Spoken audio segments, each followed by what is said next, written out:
Fog clung low to the neck, pearl and ash in 1,000 billion beads that beaded on the waxed reeds of a small coracle and on the lashes of the man who pulled it. Dawn lived on the water as something pale and withheld. The gray-green rushes whispered to one another as if trading tidings beneath the skin of the world, and every tug of the tide through the hidden guts of the marsh made a sound like a throat clearing, like a secret rising, like a name trying the edge of the air. A marsh hen startled, skimming, and vanished into the mist. The man watched it go with hazel eyes that were not unkind and not yet willing to be merciful. Howland Reed knew the marsh's humors the way other men knew a ledger line. He knew where a reed bed hid a sinkhole that would drink horse and rider whole without a sigh. He knew how a halo of gnats meant the undertow had bunched against a root web and would suck even a boat toward it by invisible hands. He knew the taste of brine carried inland on a wind out of season, and he knew the taste of memory carried inland on winds that blew only once in a life. The coracle glided. He did not hurry. He placed the weight of his small, sinewed body into each push of the pole, and the pole whispered to the bottom's leathern mud. Guy. In the leather sat boxes of oiled pine lashed with gut, sealed against damp and eyes both. Among them there was a canvas bag that held a bit of cloth that smelled to him like tin and lilies, even after so many years, though he knew that was only an old ghost in him. Among them there was a flute of bone wrapped in blue. Among them a short sword that had never needed to be beautiful, and had therefore survived. His daughter had asked him, gently, because Mira had always had her gentleness in the same breath as her steel, why he would go now after all the long muttering years. He had told her a thing that was true and not complete, that secrets are river water. They turn sour if you dam them too long. They breed their own creatures. They flood low villages. They leave stink in the reeds. The air smelled today of salt far stronger than it should so deep in the neck. Far to the east and south, storms were snuffing themselves out, and somewhere a black island rose out of the sea like a dead god's knuckle. It pulled on him the way the moon pulls on tide, a call without words. No, not a call. A summons. The mists hissed about his little bowl of a boat. He pulled on. He had heard first by Raven, scrawled in a hand he did not know, but that tried for tidiness even in haste. The girl at Winterfell. He would always think of her as the girl, even though she had a woman's duties on her shoulders and a wolf that had learned winter's famine. Had sent to the Crannogs to ask if their lord would hear this.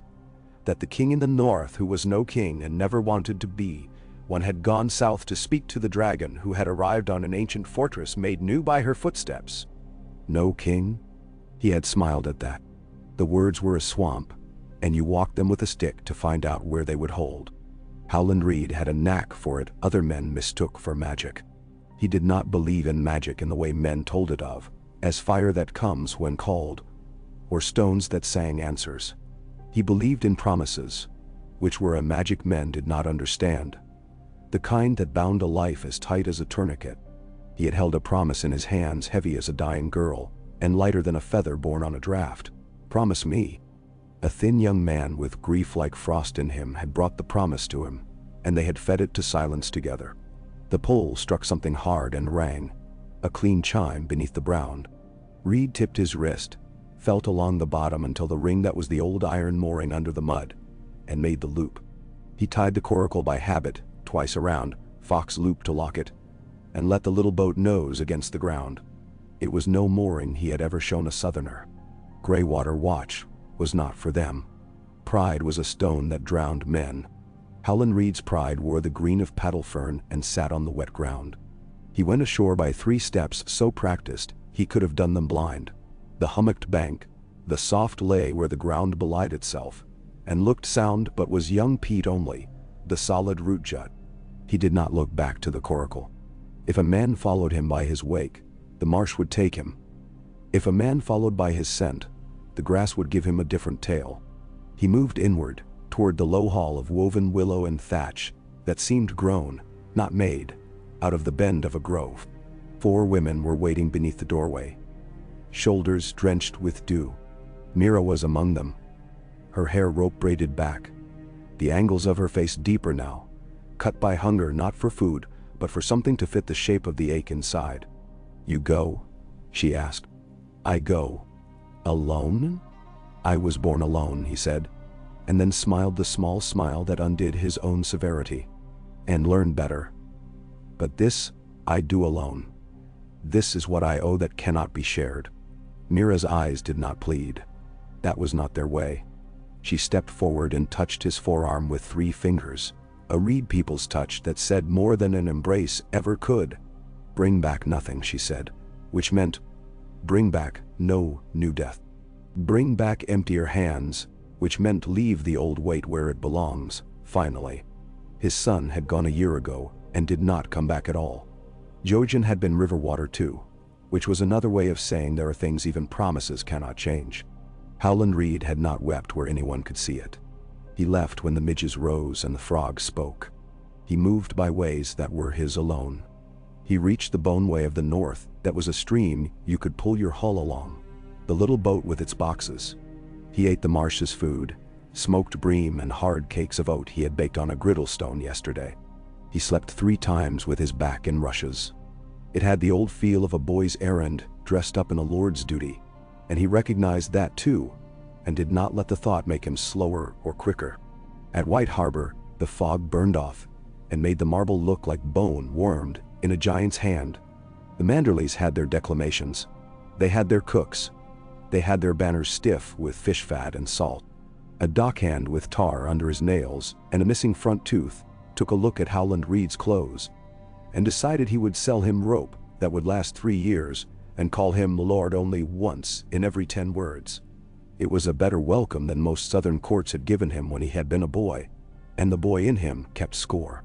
He took passage not with a Manderley flagship with a swan prow and a kitchen that turned out sugar buns in the Southern way, but with a short deep-keeled trader that smelled like the inside of a nut and rode the chop handsomely.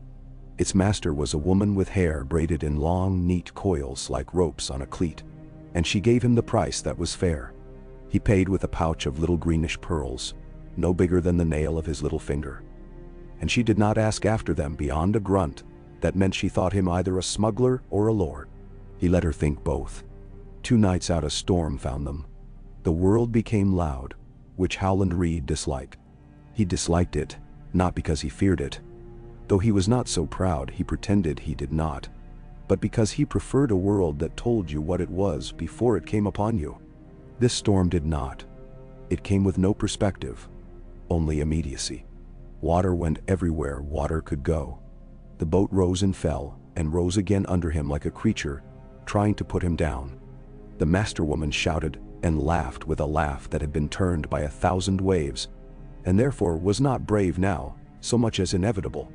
Howland tied himself and his boxes in a place he had judged least likely to crush him, when the boat's ribs flexed with the swell, and for a while, he let the storm shove his thoughts into old corners.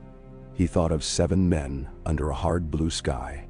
He thought of Arthur Dane's sword catching the sun, so that when he closed his eyes he could see the thin white line the blade had left there. And when he opened them again, the white line was a dying man's blood on the hot stones. He thought of a boy with a sword too big for him, fighting like a man tearing off a bandage fast, because the longer you drew a pain, the more it took of you. He thought of a door that opened on a room that smelled like blood and flowers. He thought of the sound a woman made when she had been brave too long and had nothing left but the asking of a thing that would ruin and save. He did not pray. The gods of the Cranagmen were not strangers to storms, but he had learned young that the gods gave you the marsh and your bones and your breath, and what you did beyond that was the sum of what you were willing to lose. 3 days later, the sea smoothed itself like a cat's flank, and a black tooth rose out of it where the sun should have been. Dragonstone. The name carried smoke with it before the island ever showed. Basalt, like frozen thunder. A castle that had been poured once, long ago, and had since spent itself saying, "See what I am. See whose I was." A low cloud leaned on it, like a thought that did not want to leave ahead. Gulls spoke without courtesy. Somewhere out of sight, there were fires that never quite died, and the wind, when it shifted, had a taste that made Howland Reed think of caves you needed to crouch to enter and walls that glittered with glass that did not belong to the age. They made the harbor on a rising tide and tied up under a quay cut right out of the island's flank. There were men in unsullied gray standing like toys left on a shelf. There were men whose hair had a rope's color and whose faces were sunburnt and sly. There were women with long knives and dark tattoos who did not look at you the way sensible women looked, but as if they were reading your chest and the beat there. There were dragons somewhere you could not see but could not quite forget. Men did not stand like that unless they breathed air that remembered dragons. Howland Reed stepped onto the stone. The master woman took his hand like a comrade's when he turned to pay the last of the fare. "You keep your head low here,"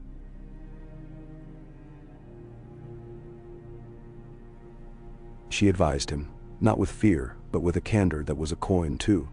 "The air bites. I have learned to keep my head low," Howland Reed said. He lifted his pine boxes himself. He did not grunt when they weighed what they weighed. He followed the path that a dockman jerked his chin to show him toward a stair in the rock, big enough to hold a river down it. He went up the river. The first dragon announced itself with a shadow that passed, and every man on the step made a small choice, whether to duck or to look up, or to stand at his height and let shadow touch his face. Howland did not look up or down. He kept his pace. The shadow went on, and the sound that followed was like a sailcloth tearing, like meat ripping, like the voice of a thing that had held silence in its jaws too long and had found it bitter. The hall above was not a hall of grace. It was a hall of rock that had been smoothed by hands that had wanted no softness. Men forgot that dragons were fossils as much as flame. Stubbornness was how they lasted more than one age. Howland Reed stood in the mouth of a door that did not need him and waited until he was seen. Waiting is a marsh trick too. Men who must be seen at once are always hungry men. Hungry men make mistakes. The first who saw him saw a short man with hair that had remembered brown, but had let gray take it without a fight. He saw clothes the color of winter water and boots the color of willow bark, and he saw a sword that did not hang like a showpiece. He saw the unshowy space around Howland Reed, that some men carried the way other men carried a smell of rosemary or horse. He went away. 2 men came back and asked him his name, first in a language that had too many vowels for a northerner's mouth, and then in the common. Howland told them. They did not know him. He did not expect they would. But a third one came wearing a robe the color of spilled ink with tiny patterns on it like ants at a picnic. And this one looked at Howland and looked again the way a fisherman looks at a bit of brown water and recognizes not brown, but the darkness of a school under it. "This is the man from the swamps," the third one said to the second. His voice had the ash and honey of someplace else, as if it had been steeped in other fires. "The little lord of Greywater." "Greywater is not a place," the second objected. The third smiled with a kindness that did not move his eyes. "Yet it has a lord," he said, and turned to Howland with a small bow, no smaller because it was not deep. "My Lord Reed, I am Varys." Howland had heard the name. He had heard the names of men you cannot avoid. He bowed only his head, and the bow was not a courtesy to a court, not in him. It was a courtesy to a man who did the dangerous work of knowing. "I would see the Dragon Queen," he said, "and the king in the north who is no king. I have a thing that belongs to both. I will give it once and once only, and I will give it in the hearing of many. Have paper and ink." "Bam? That is a very marsh way of speaking," Varys observed. "And if there was mockery in it, it was the gentlest kind, the kind that included you in the joke. We have paper and ink.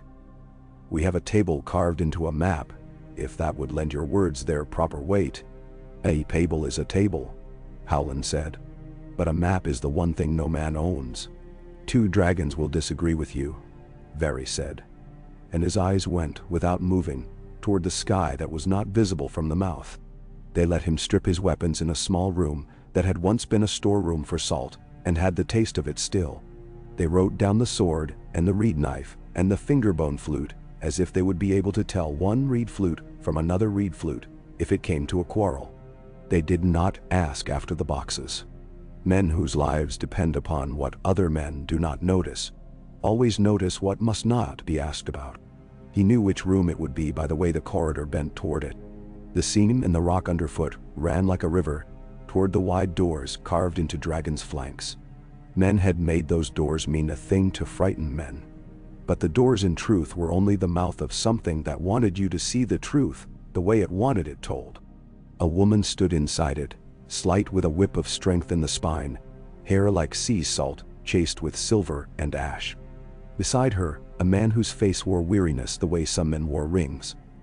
Another man whose simple tunic said he had no place at any court, but whose eyes said otherwise. A little man with a careful mouth and careful hands. A girl whose voice belonged to words and would make them obedient. If he had not known their names from rumor and raven, he would have guessed them from the way space handled them. He took the edge of the doorway. He did not climb higher on this rock than he needed. Lord Howland Reed, Varys announced into a hush that was not silence so much as appraisal. Of Greywater Watch.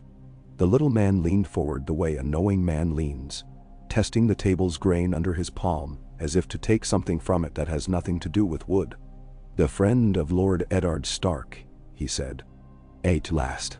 "Friend," Howland said, and the word dragged something heavy in its wake. "Yes, we bled together. We kept counsel together. We learned how humans repent to our dead when we can no longer repent to them while they are breathing." The woman's eyes were blue, and they might have been soft if they had not been trained not to be. Calm and control had made calluses in them as sure as oarwork makes callus in a palm. She wore no crown. She did not need to. "You came a long way to speak our names," she said. "I came a long way to finish a sentence." Howland Reed answered. He turned his head from her with no discourtesy, only the precise degree of turning that meant there were two things that mattered here, and neither true thing would survive if you handled it as if there were only one. The second man stood a little back of the table as if the table were a person, and he did not want to crowd it. There was an old knitted cloth wrapped around his left wrist, hiding a scar that would make men stop at him even if they wished to pass. His hair looked like clouds at the edge of storm, a black that had seen winter. He watched the room like a wolf stares into a wood he loves and knows, and in which there are hunters now. The man had been many things, and accepted none of the names offered to him for any of them. "You know me," the wolf-eyed man said, and his tone made the question into a fact. "But I don't know you. You know me by the names other men have for me," Howland said. "Ranogmen.p. Reed. The man you did not have when you needed him most. The friend your father kept so close, he seemed to hide him. I was there when your aunt died. I was there when you were lifted bloody and new, and first breath tasted of hot stone and roses. I was there when a high knight humbled himself to die because oaths have edges and cut their keepers too. Nensao." The girl with a voice. Missandei. The whispers had called her. Did a small thing with her face that meant she had taken hold of a word that might slide. "Aunt," she repeated softly, for the room. "A father's sister, the Lady Lyanna Stark." "What is this?" the woman asked. Not anger. Not yet. Rigor, rather, applied to a moment that was about to split into many. "Who are you, precisely?" "There are many men who say they were where no one else was." "Mendamawa. There were 7 of us," Howland Reed said. There was a way to tell a story that made the listener an ally, and a way to tell it that made the listener a judge. He chose neither. He spoke as a man who had a book of accounts, and had decided he would at last balance it. "Your men will know the names if they look. Eddard Stark. Dory Castle. Abd. Ethan Glover. Martin Castle. Theo Wall. I. Mark Ricewell. And myself, Howland Reed." Against us stood Sir Arthur Dane, the Sword of the Morning, Sir Gerald Hightower, the White Bull, and Sir Oswell Went. 3 against 7, and they were worth twice our number and more. But the numbers are dust. What matters is that they were there for a reason, and that reason was the girl they called the Wolf Maid.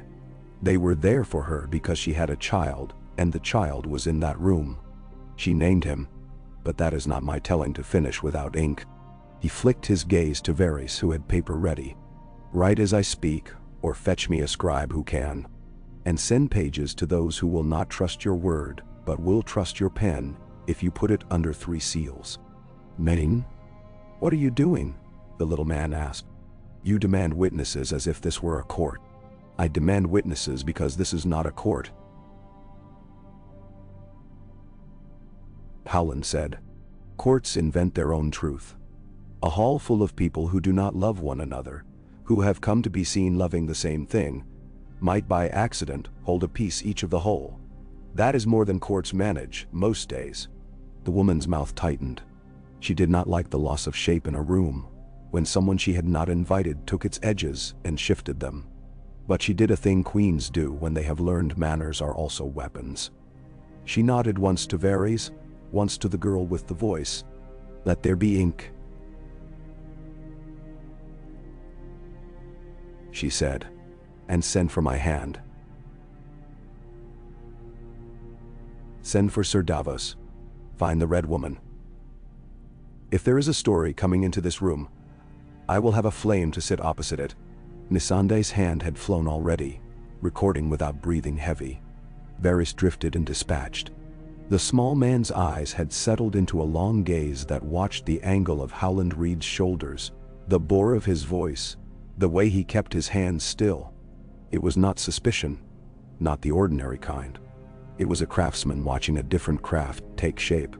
He would call out no falsehood he could not prove, but he would also hear a truth even if it came dressed in peat.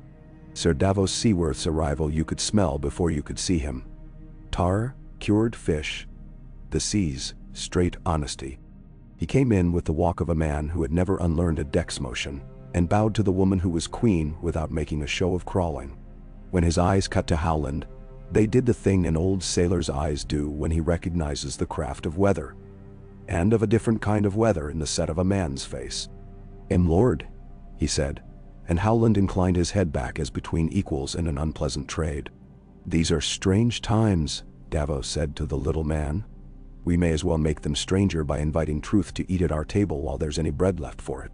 They took places around the painted table, and the table made all of them small, in the way looking down at the shape of a whole kingdom makes men small. Howland Reed did not put his hand on the north carved there, though he wanted to.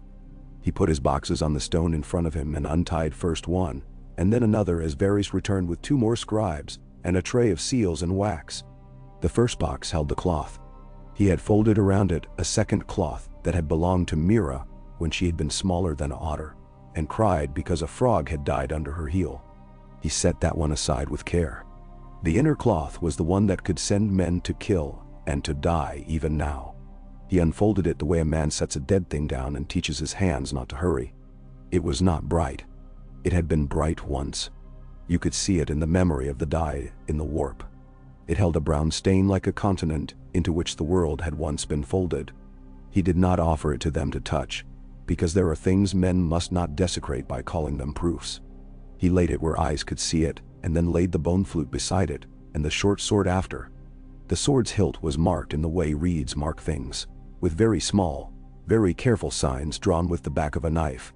They were a language no one in this room would read unless he taught them. He did not offer to teach. The Red Woman came like a whisper that has had too much wine. She shut the air down with her. Her hair made a straight fall that would have been heavy to lift, heavy to cut, a curtain between her and simple days.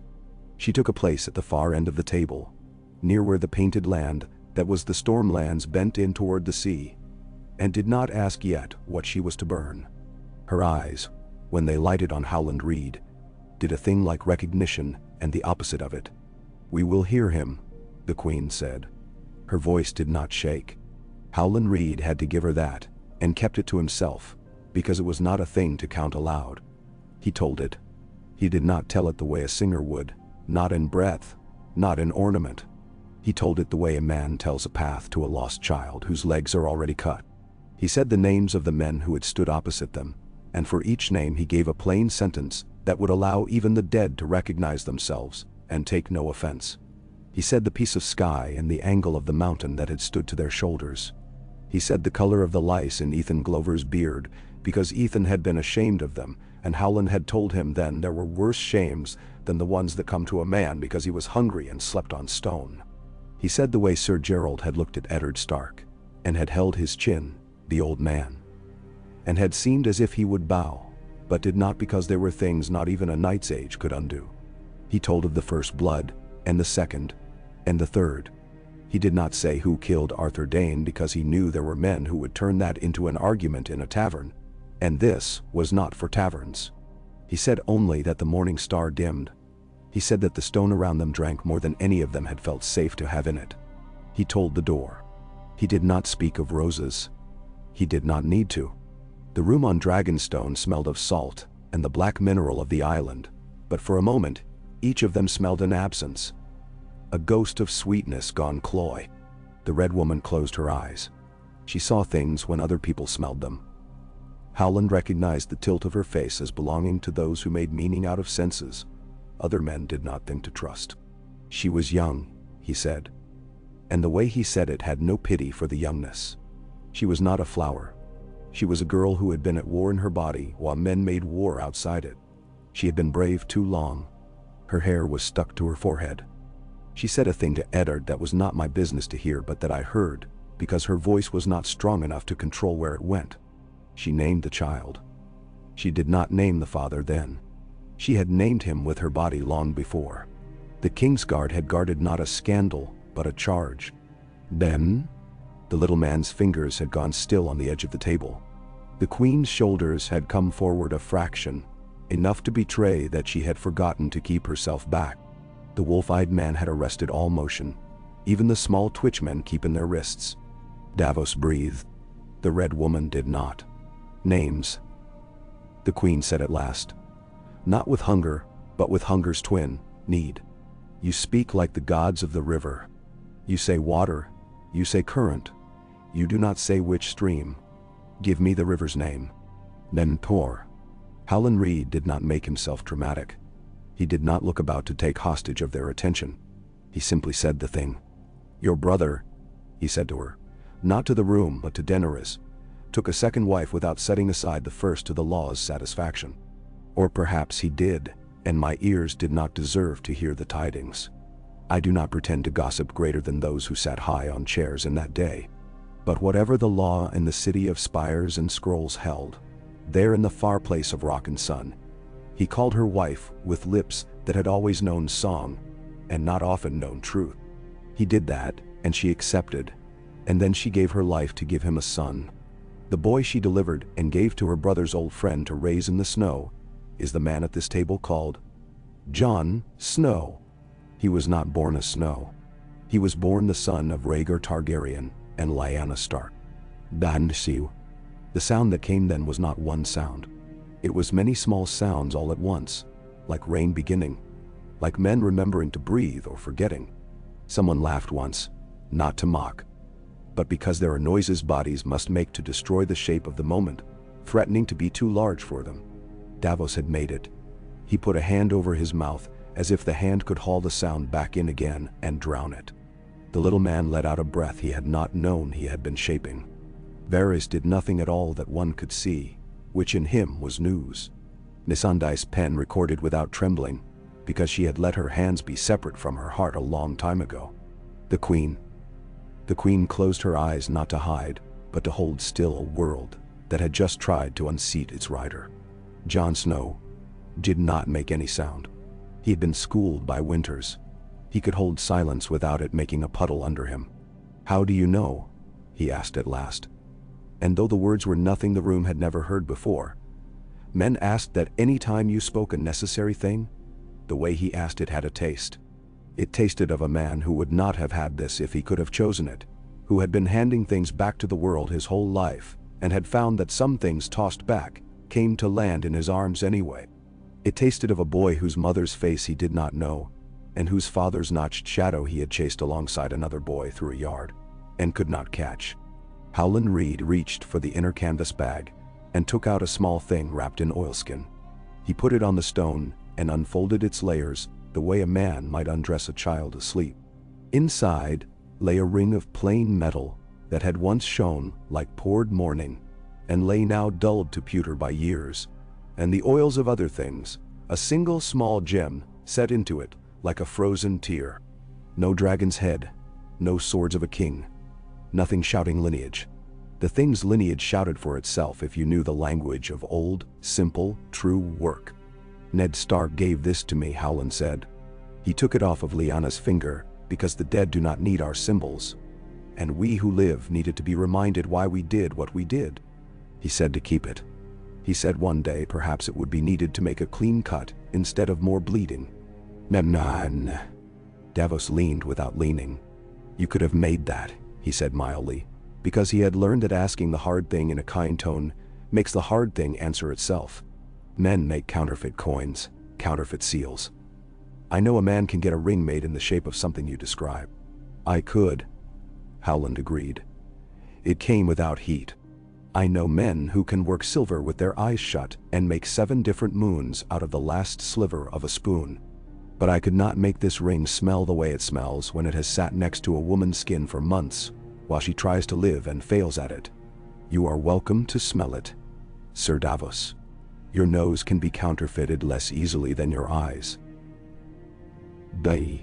Davos did a thing sailors do without thinking.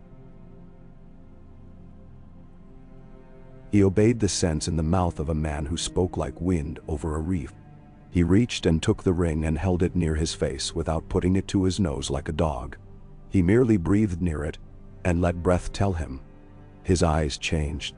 Men who have lived around salt and fish know rot from fermentation, clean from the clean that comes of ashes. The scent was not something one would want to put a word to. It was a human thing. It said nothing to the part of you that liked pretty proofs. It said much to the part that kept other men alive at sea. The red woman's voice made itself in the room as if someone had lifted a lid off of a pot. There are other ways, she said. The Lord of Light is not generous, but he is accessible if you bleed for him. She looked at Howland Reed as a butcher looks at a carcass and sees only hook and heft. Give me the cloth. Put it to flame and let me read the smoke. It will speak. That cloth will not be burned in your God's name or in any God's.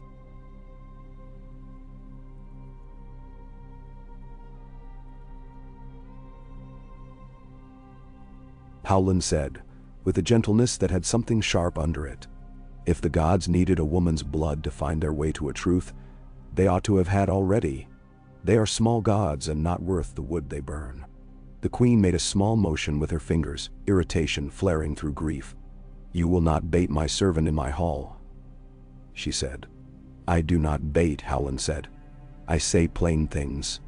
If they are bait enough, perhaps they were fish waiting to be caught. Tyrion Lannister raised his head from the line his eyes had been chasing along the map's coastline. You understand what you have done, he said to Howland. There are men who have waited their whole lives for this rumor, and you have given them more than rumor. The North is a winter tree. It endures because it does not bend, and it kills men because it seems to have no motion until the moment it falls on you. The North will not like this. I suspect you know this in your bones already. The Queen likes it even less. I suspect you know this in your bones already. The Queen likes it even less. He did not look at Daenerys when he said it, and our gentleman here least of all. He did look at Jon with a flick of lashes. He has his father under his skin, and his father was stubborn in a way that built virtue like ice builds. But even ice breaks. Dany. Jon had not moved. He had taken the ring into his hand and held it not by the band but by the setting. The way a man holds a thing he does not belong to, and does not quite know how to return. Ned Stark was my father, he said at last. The way he said it would not stand up in any court. It stood in him. He raised me. He taught me to put my hand on the head of a man about to lose it, and ask myself whether I could carry both the weight and what it meant. He taught me to shut my mouth until I had something firsthand, and to not spit when men spoke gods too easily. He was my father. If I was born to some other man, then that is a story that is a thing I will have to carry with me, but it will not take him out of me. He set the ring down on the table as if returning something to an altar. I did not come here to be a king, and yet the crown has a way of arriving like winter, Tyrion said softly. Daenerys Targaryen had her hands on the edge of the painted table. She had opened them, unintentionally, and the tendons showed themselves, each like a strand that had been made taut over a shape too long. She had been a girl in the shadow of her brother and had learned the shapes of men's hunger before she learned the shapes of her own. She had been a bride sold and then become a queen out of a fire that ate a dead man's ceremony. She had made a way of announcing herself that did not ask permission. She had practiced for years telling herself things that would permit her to sleep at night without laughing like mothers who bury their babies laugh. Now a thing had been placed in the room that made mock of language. It squatted there, uncarved, like a mountain in a city court. My brother loved a song more than he loved a law, she said at last. She said the thing not to exonerate him, but to name him. He loved the way words sound when they are said by lips that intend to mean them. That does not make him a good man. It does not make him a bad one either, but it may make him a fool. He left a fire that was not his to tend in my lap. He left a father's blood and a sister's sorrow, and now this. She looked at John and did not flinch. If you are who this man says you are, then blood says I should see you as a brother's son, a nephew. The law says I should see you as a threat. The world says I should see you as a ladder or a pit, and I choose neither. I see you as a man who came to me and asked for a thing not for himself, and who stood on my shore with his mouth set against the wind, and did not brag. That is what I see. I will not let ghost men make me do what I would not do if I had never had their names in my mouth. Them? You need dragon glass, John said. He did not know what else to do, but return to the one plain thing. I need it. The dead are coming. I heard them. I saw them. This. He gestured to the ring as if it were an inconvenient thing left on a table at dinner. Changes nothing of what is walking. It changes everything about who the North is, Tyrion said, and everything about whose dragon sits on whose shoulder when the war is done. If any shoulder survives for dragons to sit. Forgive me. I am the hand. I do a calculator's work even when the works of men call for a poet. I will do the sums however you wish and write your speeches in rhyme if you ask. But the numbers will not alter because my ink turns purple. Varys folded his own hands. We are not priests, he said softly. We do not care who fucked whom and under which bower the roses fell. We care for the realm, which is a polite word for the long line of men and women who will be trampled if we let the wrong truth take the wrong shape. There are truths you do not tell in a crowded house because men are stupid when they are hungry, and everyone is hungry now. But there are also truths you must tell in a crowded house because men are brave only when they know where to stand. How many do you want? Howland asked him. 10? 20? I said witnesses because I have lived long enough to know how old stories get. If they are going to cut throats over this in a year's time, let them cut them over the thing itself, and not what a cousin's wife's brother swore he heard, in a tavern at first light. He turned at last and let his eyes find the queen again, and hold there. Send a raven to Winterfell. Tell the girl who keeps it, that Howland Reed spoke a thing here today. Tell her to choose who should hear it there, and who should seal it in wax. Tell her to send for her brother, who knows things men do not know from books. If he looks, he will see what I saw. The way his eyes are made, they are windows. The cold taught him where to stand. Menderol. Daenerys' mouth made a line that would have cut stone. I will not send for a boy Stark to tell me what my father's son and my brother did, she said too quickly to be entirely true. This is my hall. This is the world's hall, Howland said, not unkind. You sit in it today. That is not an insult to you. I have sat in rooms I thought were mine and learned the same lesson. There is no shame in it, only steadiness. Words piled and refused to settle then. The little man spoke, and Davos, and Varys again, and Missandei asked two questions that had the deftness of a woman whose weapons were grammar and the exactness of a number. The red woman's eyes stayed not on the ring but on Jon's face, as if something there threatened to be both blasphemy and prayer at once. Through it, the dragons passed twice, making the light in the room shift as if it had a pulse. The painted table took in all their fragments without complaint. It had known worse. When they had guttered to a still point again, Howland Reed wrapped the ring and the cloth and the flute, and put them away as if rewrapping a wound. He did not retie the boxes. He left the lids sitting lightly. You do that when you mean to open a thing again soon, and do not want to pretend otherwise. I'm not a courtier, he said. I am not a rider of politics. I am a man who has lived too near secrets, and not far enough from men who tell them for sport. I told this here because if it is left to the market stall, it will be shouted wrong and sold rotten. If you want me to repeat it in a different hall to men whose ears are loyal to a different set of gods, I will. If you want me to put it on a paper and nail it to a weirwood, I will not. He lifted his eyes to Jon again, and whatever else was in the room fell away from that line like water from polished stone.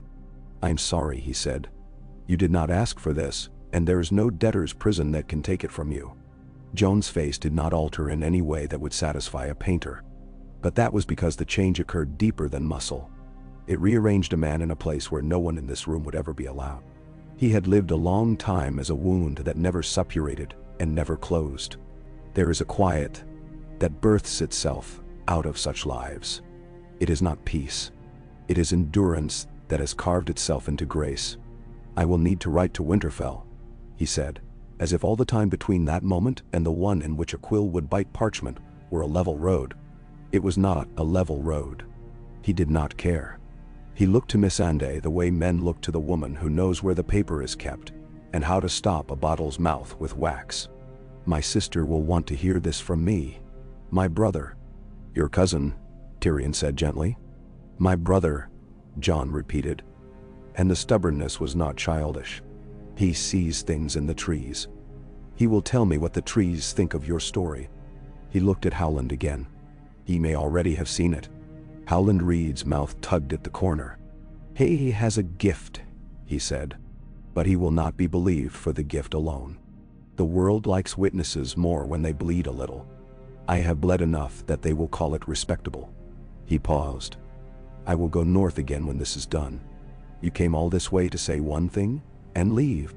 Davos asked, not in scorn. Only in a tradesman's wonder at the cost of a long voyage for a single bolt of cloth. "I came all this way to unburden a promise." Howland said. "Unburdened. I go where I reign. The neck has a way of making men who do not belong there tired and swollen. I am happy there. No one who is wise leaves a place where he is happy, unless a thing stronger than happiness insists." "Then Samuel, strong as a promise?" Davos asked. "Stronger," Howland said to his own surprise. Then he shut his mouth on further truth, because he had learned long ago not to waste it. They made a public of it in the afternoon. Daenerys had not liked the idea when Howland had first spoken it into the room. But the little man, with fingers on the edges of the painted table, as if he were holding the world in place, had told her quietly that there were two ways a truth like this went. One was that men whispered it behind cloth doors, and it became a blade men brought to negotiations to lay on the table, a thing to be traded. The other was that you threw it into the courtyard and let it kill the birds or feed them, but at least every man's hands were visible when they reached. "Choose which makes you more a queen," he had said, and she had understood him, because he had chosen the only word she could hear then. The courtyard rimmed the sea with stone. The dragons had been there earlier and had baked the air to a ripeness that the wind tried and failed to thin. Soldiers stood along the edges arrayed by color like a children's festival, gray and brown and black, and boiled leather, and among them the few lords who had come to sit in Daenerys' shade when they were invited and to learn how to be seen being invited. A scribe stood with ink and a clean sheet at a small table set under a ragged awning, and a boy ran with his fingers, stained purple, toward the rookery, with the first of a handful of copies that would take wing to Winterfell and to Old Town and to White Harbor and to a small place in the Riverlands where a Warden.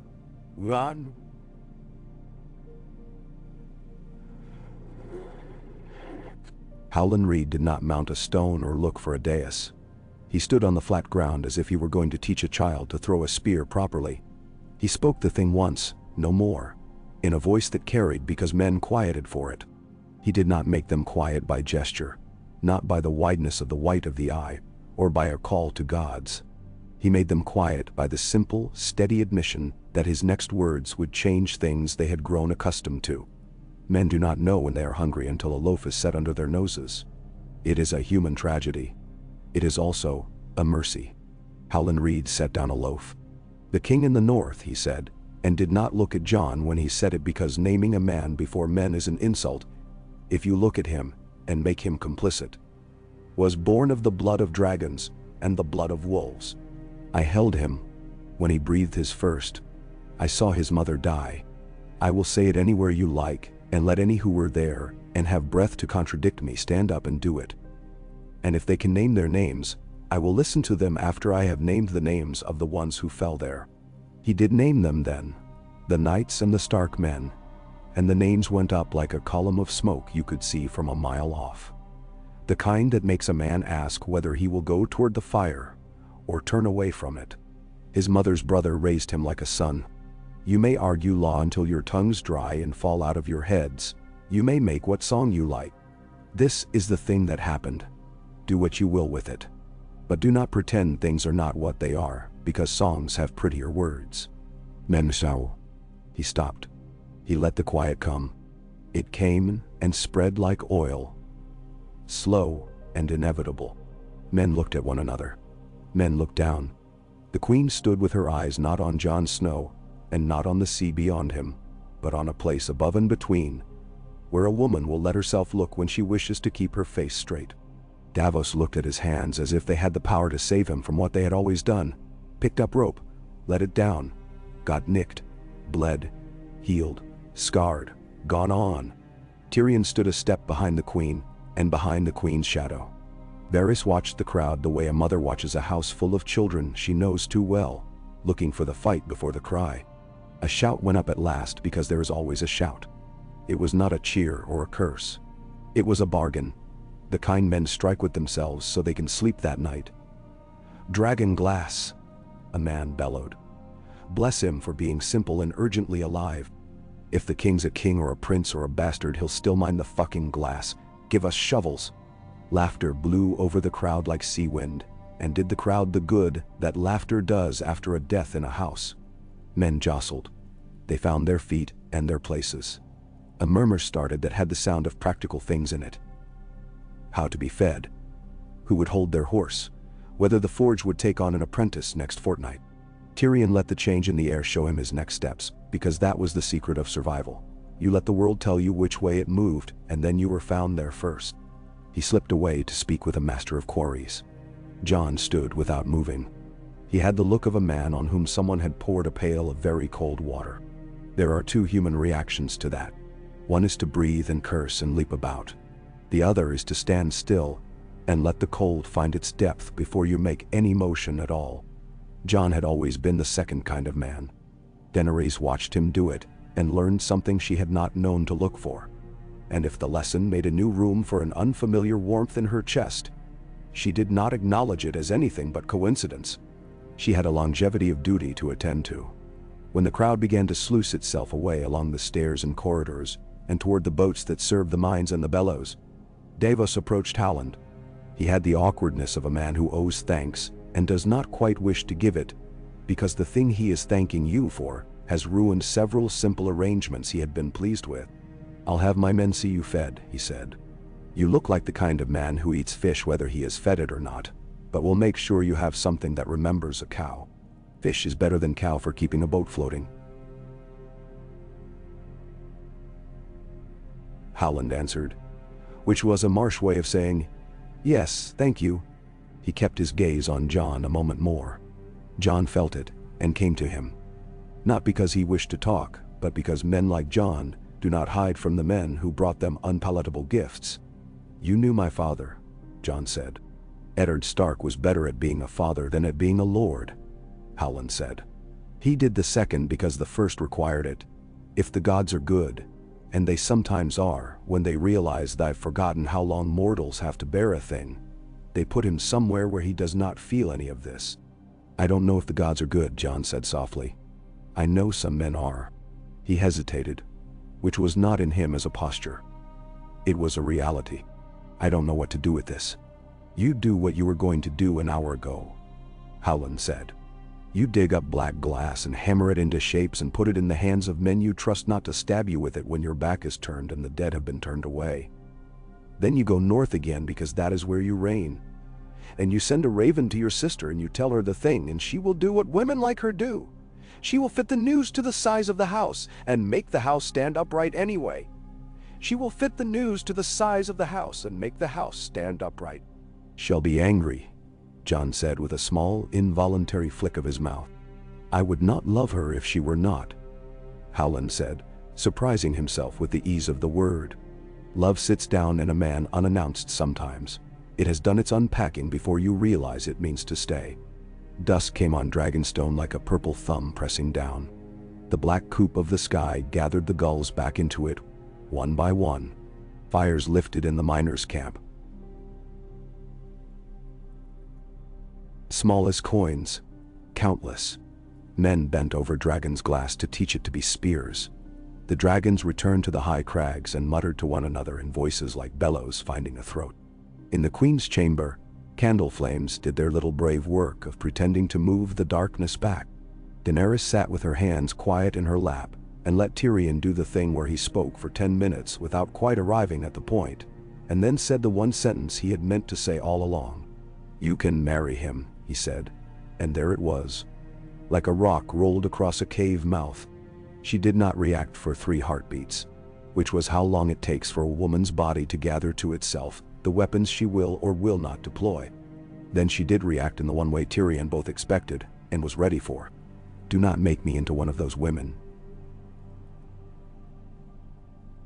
she said, not cold, not hot.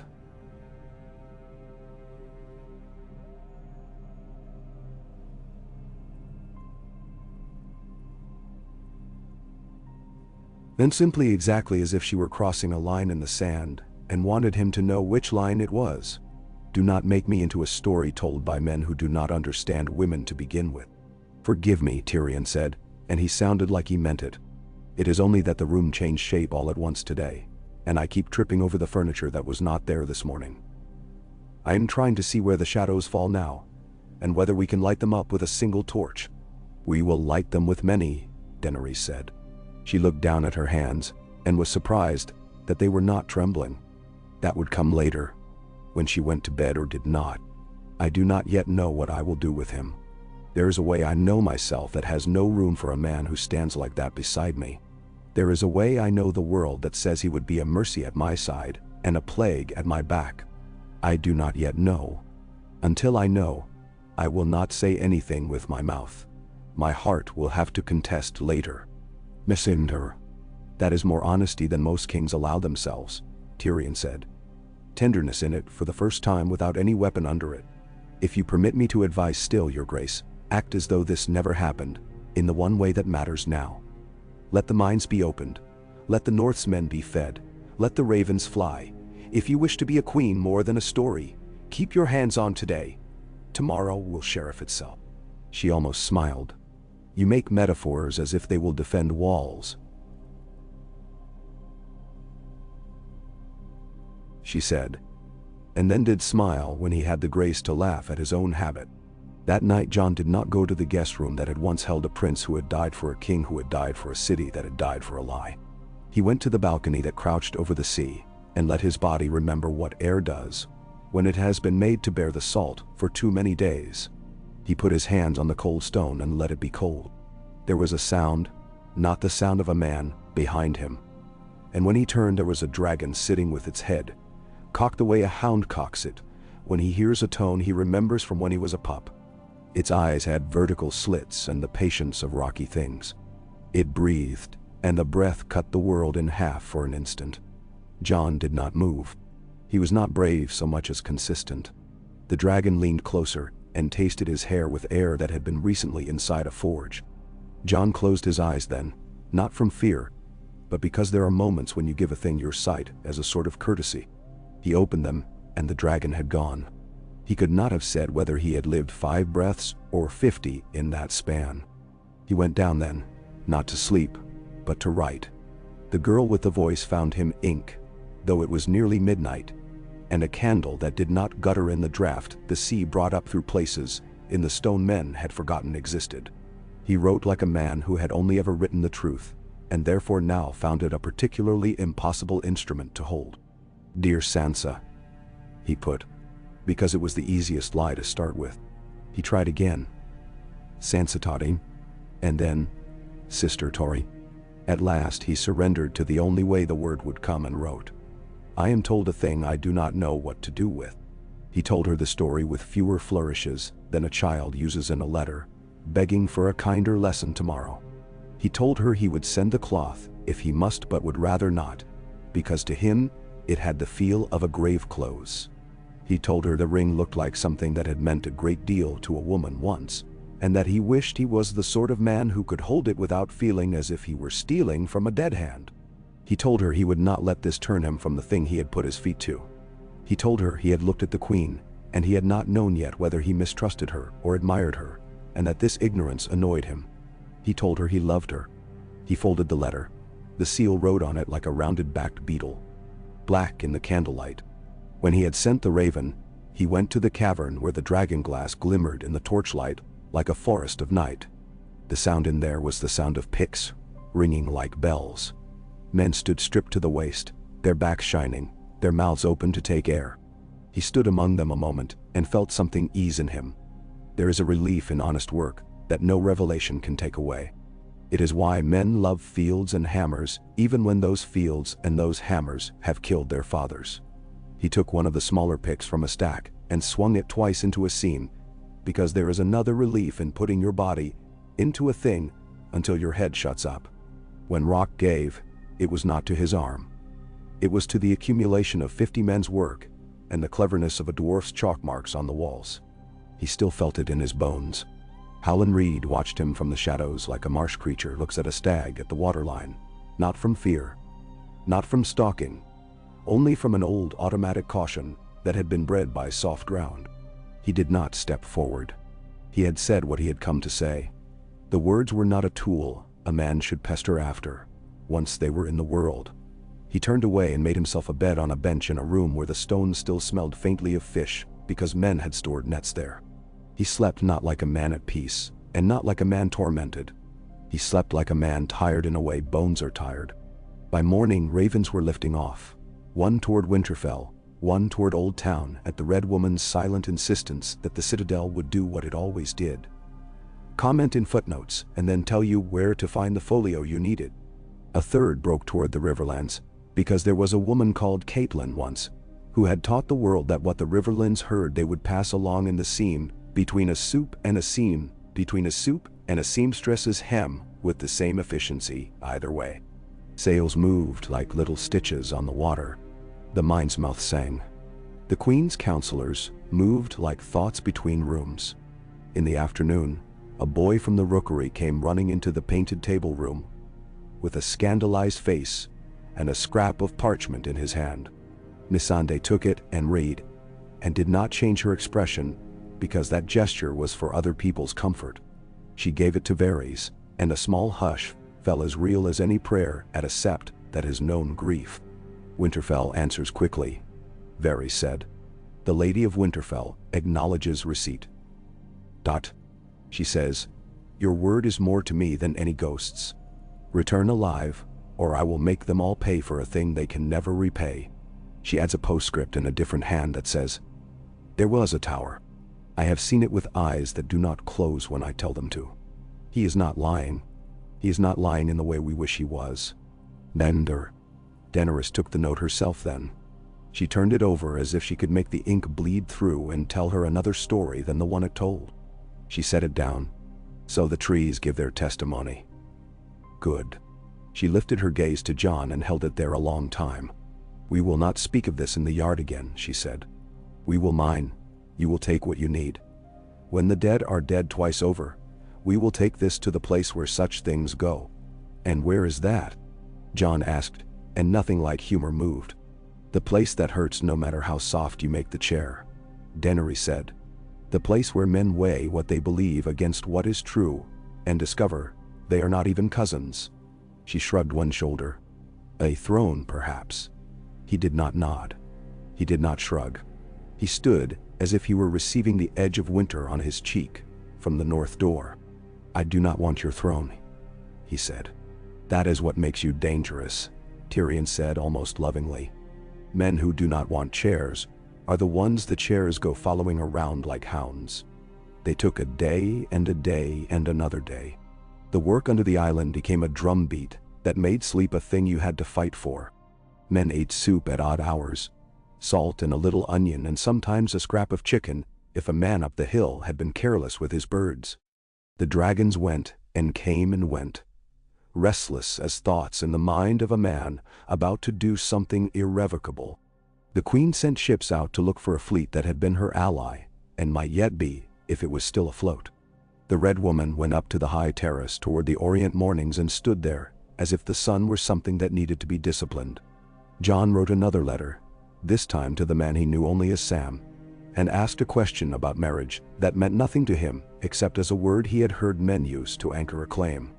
He sealed it in wax, and when he had, he felt nothing at all, which was better than most feelings. On the third night, Howland Reed woke with the knowledge that he would not carry the boxes north. He removed the ring and the cloth and the flute again, and sat with each of them a while in the dark. He set the ring on the floor and let the candlelight find the facets of the gem until he could see the room reflected wrong in them, and then he blew the candle out to be done with it. He put the cloth back, and before he did, he pressed it once to his face, as a man will take in the smell of a book he has loved before giving it away. He took out the flute last and put it to his lips, and he did not play a song of grief. He played a children's tune Mira had stumbled through when her hands were too small to sit the holes. He played it badly. He smiled in the dark where no one could see him. At dawn he went to the queen. She was insofar as she ever was alone, which is to say only 20 paces from someone whose life would be thrown away to protect her if a stone shifted oddly. He bowed as much as he bowed. "You have your witnesses," he said. "You have the raven's wings. I am going back to my water now." "Dann so." Daenerys did not attempt gratitude. She did a thing rarer in queens than diamonds in a ditch. She offered respect. "If I were made of different things, I would ask you to stay and be one of my counselors."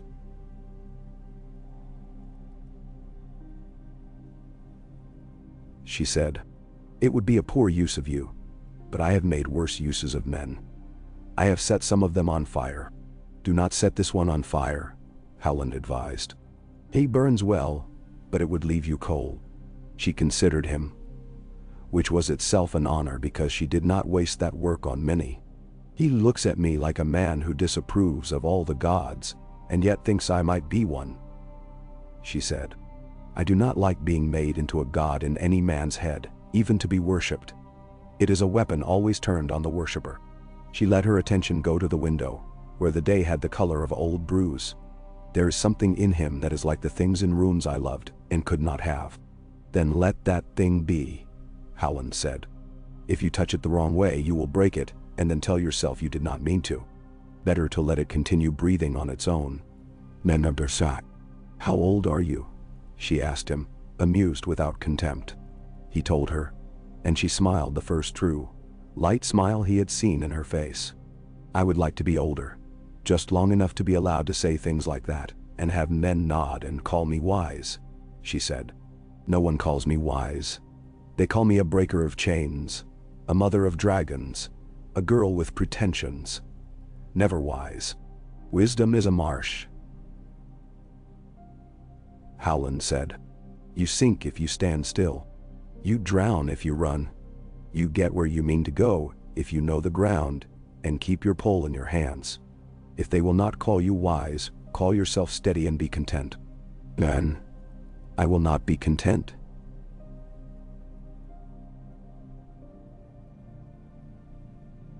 She said soft, "I will be queen. Contentment is a word kings do not earn," Howland answered. He bowed again, and the bow had in it the long arc of a river bending around a stubborn rock. He turned and left the way he had come. John found him on the dock an hour later as the trader ship's mistress nodded her head at the wind as if to a familiar neighbor. "You leave without letting me say thank you," John said. Howland shook his head. "Thank me when you are old if this made anything better," he said. "Do not thank me now when we cannot tell. I am not sure I have given you a gift." "You gave me the chance not to be a lie," John said. He could not help it. His eyes went out to the sea the way a dog's eyes go out to a horizon, when he smells something larger than his house. That is always a gift, even when it is not welcome. "Your father would have liked that," Howland said. The Eddard in your bones spoke then. He paused, awkward at last because he had used up his stock of sentences that carried weight without owning the room. When you come north again, do not go around the swamps because they seem to slow you. There are ways through that move faster if your feet know where they are placed. Send a man ahead. I will meet you and show you the places the ground pretends to be ground. The dead will not care for marshes. They will come anyway. But the marsh will care for you, if you let it. John nodded. It was not agreement or acceptance. It was the gesture a man makes to acknowledge another's reality. Tell Mira, I said. Tell Mira I remember how she saved us, and that I am grateful, he said, stumbling because he had long ago learned not to let his mouth hold thanks too easily. It cheapened them. Tell her I would have thanked her sooner if I had known how. I will tell her you said a thing, Howland said, which was the only promise a father could rightly make when a message had to cross not miles, but the space between two people, which distance can double like a mist over a bog. The ship pushed off. Ropes were hauled in with the sound of wet hemp on wood. The harbor's mouth widened in front of them to a sea that had been a mirror earlier, but looked now like hammered iron. The dragon's shape crossed the sun and wrote a brief black script over the ship's deck, and then was gone, reading its own words in the sky. On Dragonstone, the day went forward as days do. Men killed themselves in small ways on rocks and meal and politics. The queen put her hand down on the neck of a map and felt very little except the shape of a cold she had first known in a house, without windows under a man with a crown of melted gold. The hand did sums and, against his training, wrote a little poem in his head to amuse himself privately about the way men turn to face a wind they cannot see. The Red Woman told a brazier to take flame and read in it what she would. Davos got stew and told a boy to eat slow so his belly would not turn on him. Varys sent one more raven to a place no one else acknowledged, and thought of a girl in a hall where spoons made more noise than knives. And in Winterfell, a woman with hair like a scandal someone had neatly combed and hidden in a drawer, received a second raven, and read it a second time, and then a third, and when her hands trembled, she called it the cold and told herself to be still. She looked out over a yard that had not been full of her people for far too many winters, and she said to no one, "It does not change that he is mine. It changes everything else." And then she went inside and began to count the grain again, and to plan for a winter that did not care for any Stark's dignity or any Targaryen's name. Planning is how some women pray. Far to the south in Old Town, a boy read a letter written in a neat but earnest hand, and looked up and laughed aloud in the middle of a quiet room full of noises men make when they are studying how to avoid life. His laugh was not scornful and not triumphant. It was the laugh of a man who has the last page of a book and finds there were 2 volumes all along. "I told you," he said to a girl who had never asked to be told anything and had been told too much already. "I told you. But that is not even the important part. The important part is that it changes nothing that matters and everything that doesn't, and men will not know the difference until the dead are standing on their porches. Then, and somewhere in the east, where the sea is more patient with men, because men do not insist they own it, a woman with a face like a memory turned her head the way a bird cocks it, and said to the man who stood behind her, "The boy with the wolf in his lungs has found a second name." The man grunted and spat into the water and said, "Names are wind," which is the sort of thing men say when names have never been bridges for them, only fences. The days found their own pace after that, as days do once someone has told them they are allowed to continue. The mines went on. The forge did too. The queen and the not king circled one another at a distance that narrowed not because either of them willed it, but because the world has a tide in it that pulls certain people into certain orbits, however they may brace their feet. The hand tried to be the moon to their 2 bodies, and like the moon, his gravity did absurd and beautiful things to water and to men's tempers. On the 7th morning after the truth had been given to air, the sea brought a ship that flew the banner of a fish that had once been proud, and a sigil of a rose that had recently gone quiet. On its deck stood a woman older than Daenerys by 3 hearts worth of grief, and a man who had once been a lordling and was now something else men would argue about later. They had come because ravens flew truer than they had any right to fly.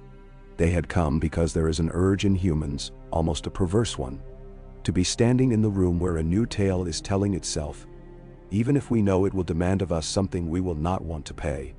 They had come because there is a shark's instinct too, and the smell of blood in the water draws. The courtyard filled again. The tables were moved. The scribe spread fresh sheets. Howland Reed's little coracle shot into the mouth of the Fever River, under a sky that had decided to be a blank piece of slate for a day. He pulled with the same slow power he had left with, and he allowed himself to think, since no one was around to make such thoughts practical, of a boy with a sword too big for him, and a prince, with a harp and a girl who had not been fragile, except at the last. He allowed himself to think that he had done a thing he had owed, and he allowed himself to feel how much easier the pole felt in his hands for having done it. Men imagine that doing what is right lifts burdens that pain left. Men like Howland know better. They recognize that doing what is right makes you fit again into the world the way your bones fit within your skin when you are no longer holding them wrong. The marsh noticed him and let him pass, which is all any home can do with a man who has been gone doing ugly work for the sake of people who will never know there was ugliness to begin with. The sun, when it broke for a breath through slate, made the reed heads silver. A heron lifted, long legs kicking once as if late for something, and then found it settle. A frog, bulging with consequence, plopped into a ring of its own making. The coracle went on toward a hall grown not made, toward a woman who would put her hand on his wrist and say, nothing and mean without a syllable, that the ground he had left was where it had always been, and that it would hold him again without question. He smiled without seeing his own mouth do it. He had long since learned the trick of moving the world's pieces, while the world had not noticed the persuader. Now he remembered the trick of being only one piece again, and let that be comfort enough. Yeah, okay.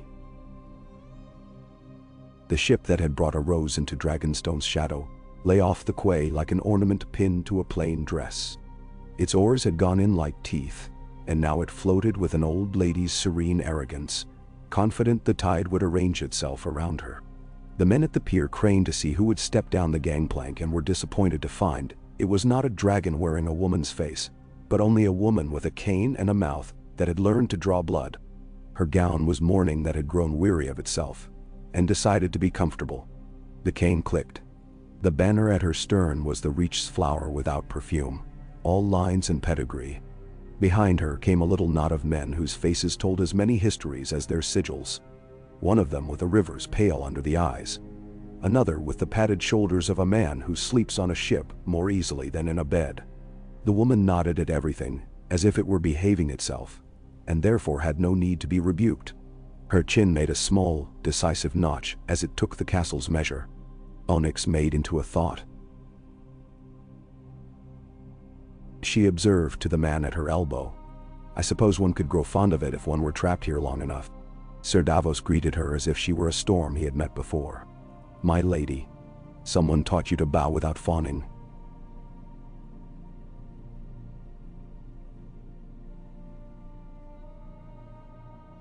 She said, keep him. He has saved you years of embarrassment. They let her click into the hall like a metronome that would keep everyone else from rushing. Tyrion met her with the kind of courtesy knives show one another before a duel. Daenerys received her without looking away first, which was another sort of duel entirely. Words were exchanged. None of them were as important as their temperatures, which a woman like the Lady of Highgarden took without touching anyone. She had lost a granddaughter to fire, a grandson to faith, a son to his own softness. She had not lost the knack for measuring a room. When the talk turned to ships and sieges, when the fisher's hands and the queen's hands drew lines of bait and blockade on the painted table, she sat and watched without interrupting. When the talk made a shape she disliked, she tapped the cane once and said, "You make plans as if men obey them," and smiled in a way that made everyone notice how few teeth she showed, and how sharp the ones she showed were. It was not her presence that changed the day so much as the acknowledgement of her presence. Men behave differently when they realize their words will have to hold up in the mouth of someone who can taste lies the way a hawk tastes a mouse through fur. But the real change had already been wrought in the yard below, when a short man from the marsh had set a loaf down and told everyone to decide whether they were hungry.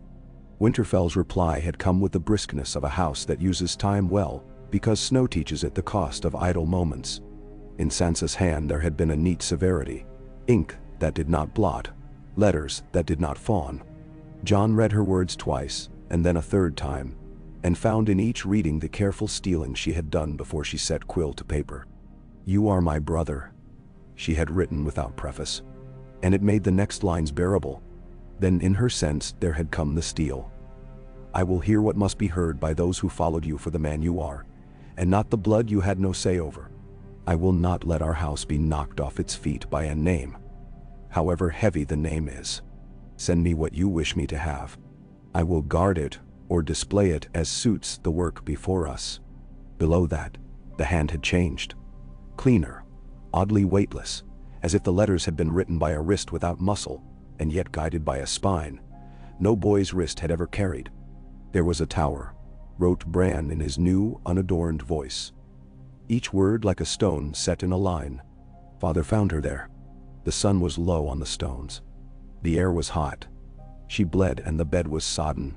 She put a name in his ear. I heard it too. He wrote the name, and the letters on the raven's page carried an absurd calm. Aegon Don. The ink held like frost. He had put the word there as if names were not spells but labels. As if you could write wolf and make a wolf less likely to bite you. Under it, a last sentence.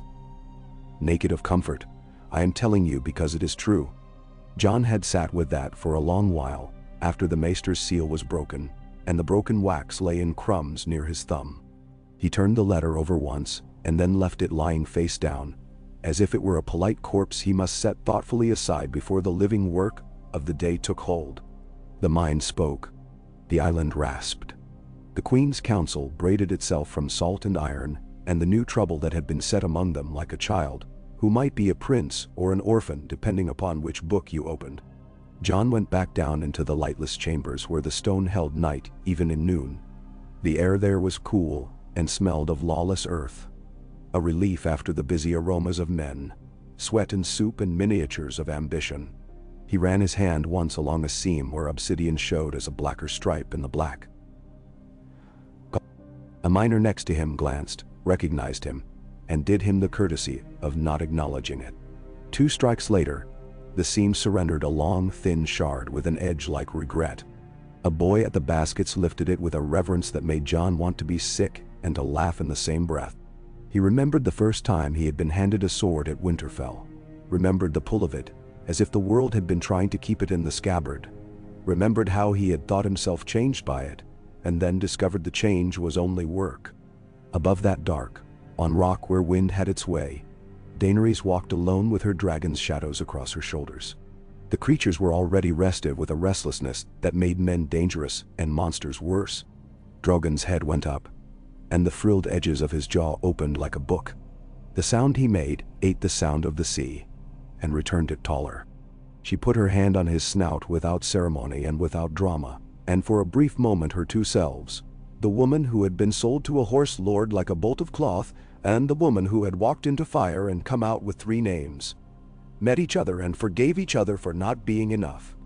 Tyrion watched from a respectful distance, because he had learned that the most powerful moments in other people's lives often have no room in them for witnesses, even friends.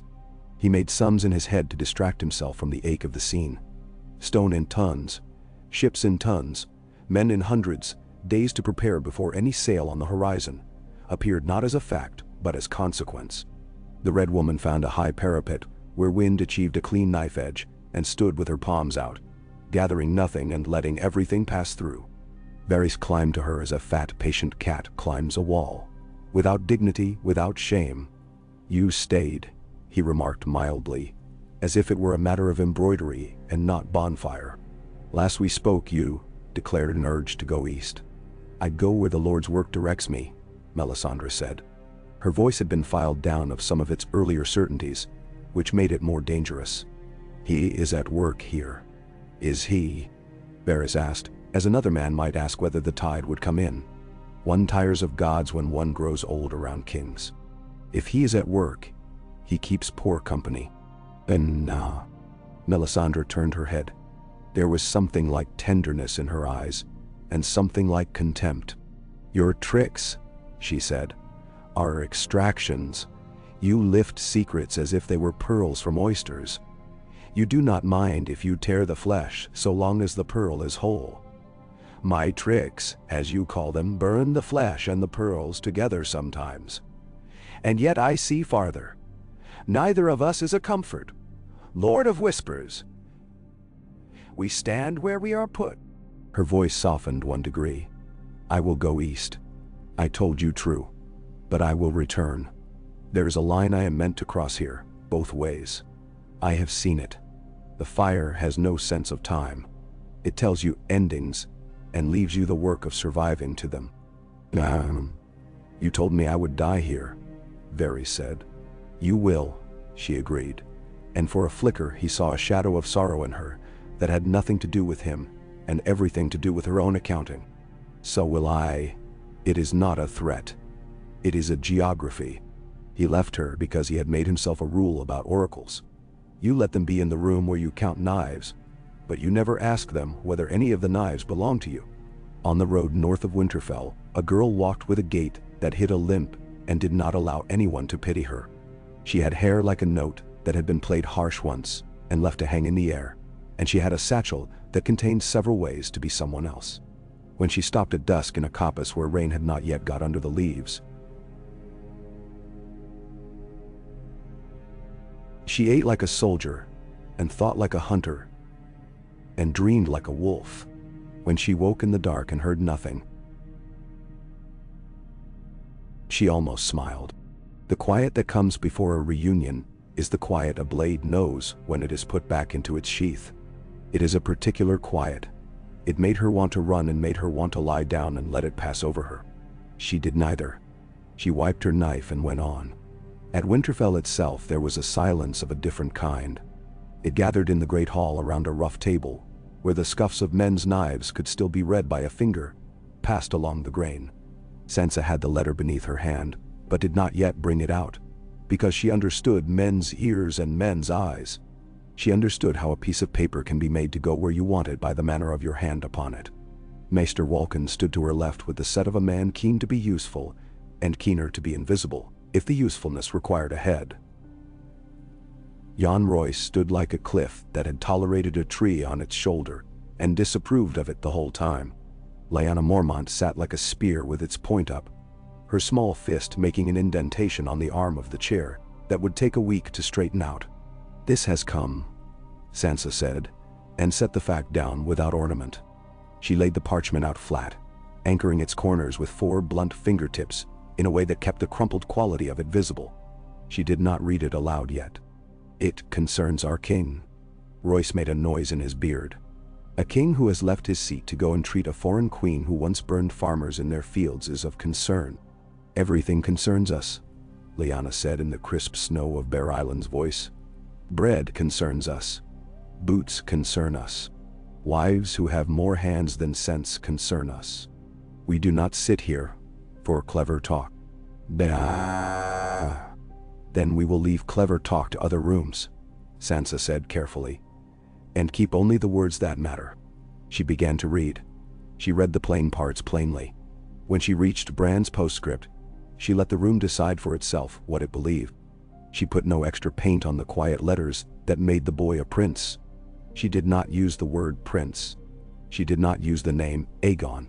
She used Jon's own name when she had to refer to him. When she finished, she set both palms on the table and waited for the first man to mistake the moment for an invitation to make a speech. It was Littlefinger who obliged. He did it by not moving for long enough that everyone did. Then he sighed as if the air had failed him and tipped his head until his hair fell just so, and said in a tone that an instrument maker might use if a string had gone wrong, "Blood is a beautiful thing to people who have known too little of it. It makes a geometry out of chaos. We must all be grateful for this geometry." "Nenderu." Sansa looked at him in a way that made even the weirwood beyond the walls consider itself weighed.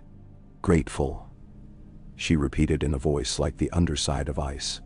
"Because it makes our enemies show their faces," Littlefinger continued, undeterred.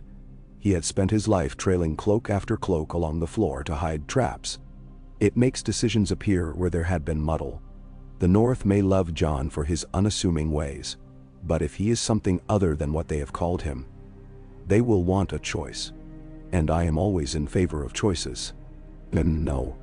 Royce bristled, but Lyanna got there first. I did not shout for a bloodline in that hall, she said.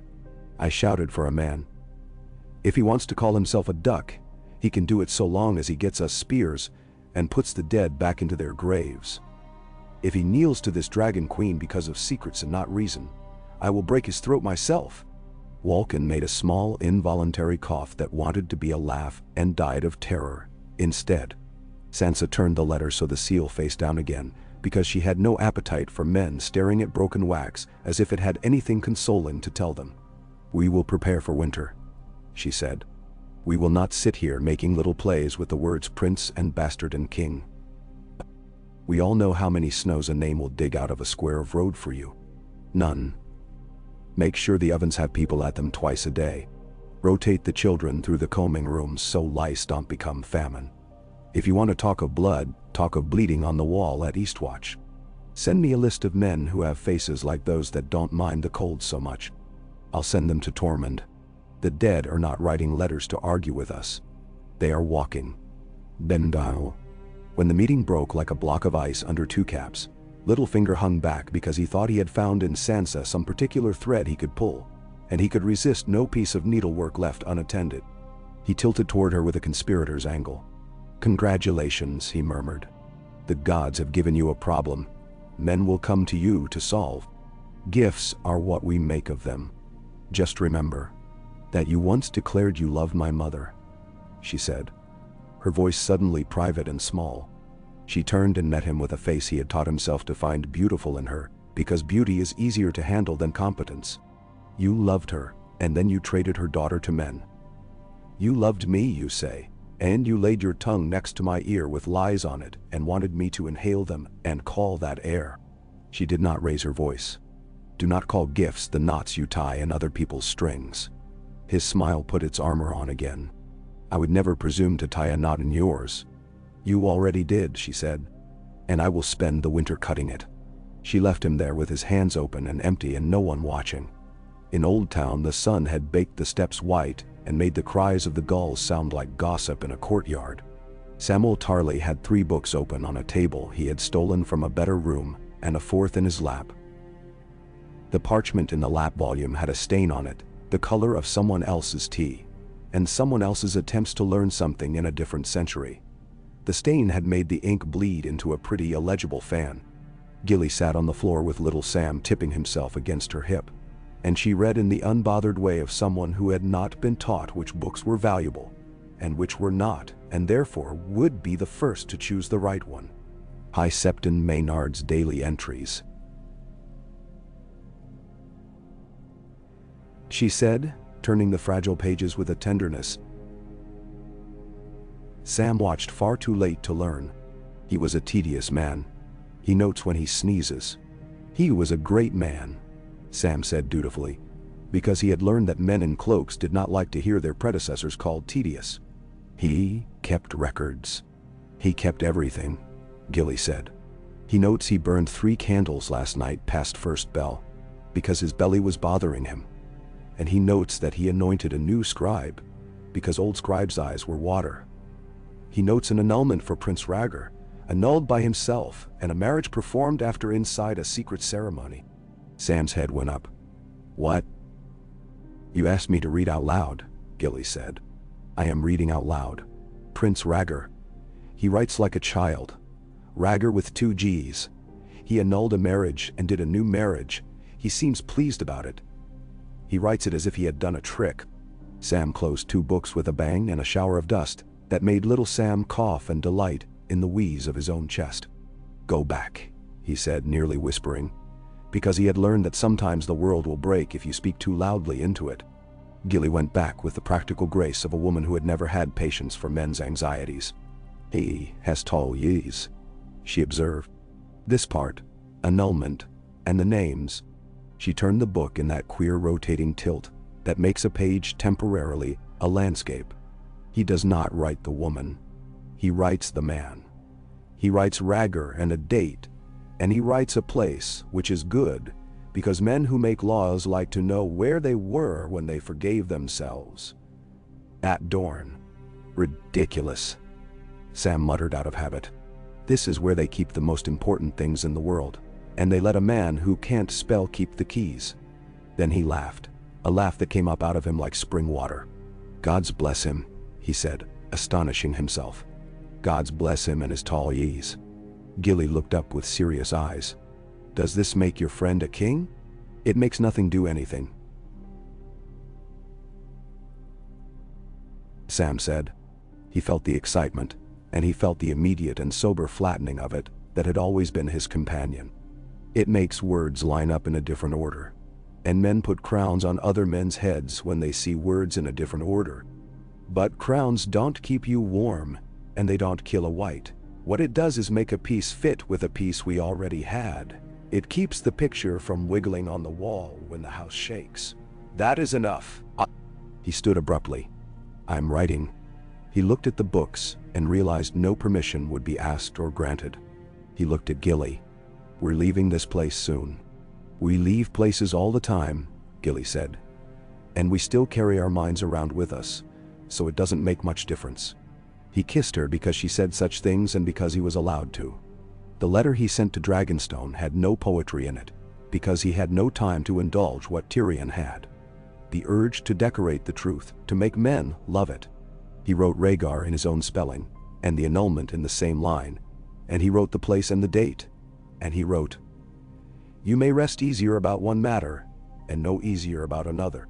He folded it and sealed it, and thrust it into a boy's hand with an apology, because the boy had been sleeping. On Dragonstone, Jon came out of the cave with black on his palms, and old ochre on his sleeves. The queen was waiting near the entrance where the light lay off the water like a coin you cannot quite reach. He did not intend to show her the chalkings. Intention has little to do with what we do with our hands when we wish not to speak. He lifted the torch anyway, and she stepped in under the rock's brow, and saw the dead that men had painted in old chalks, that had somehow not surrendered to damp. Spiral, blade, blue eye, and the figure that might have been a white and might have been a man watching a white and refusing to run. She did not ask him whether he had drawn them there. She did not accuse him of contrivance. She had learned that men who wish to convince you will do it badly if you give them rope. They knew, she said softly. Once, they knew and forgot it. The way men forget their headaches when something worse begins. They knew how to fight, Jon said. Together. He held the torch, and the flame made their two shadows one in that brief space on the wall, and they both saw it, and both managed not to startle at a childish omen. My people don't like your people. Your people don't like mine. They will have to make a new liking long enough to hold a line. They will do it.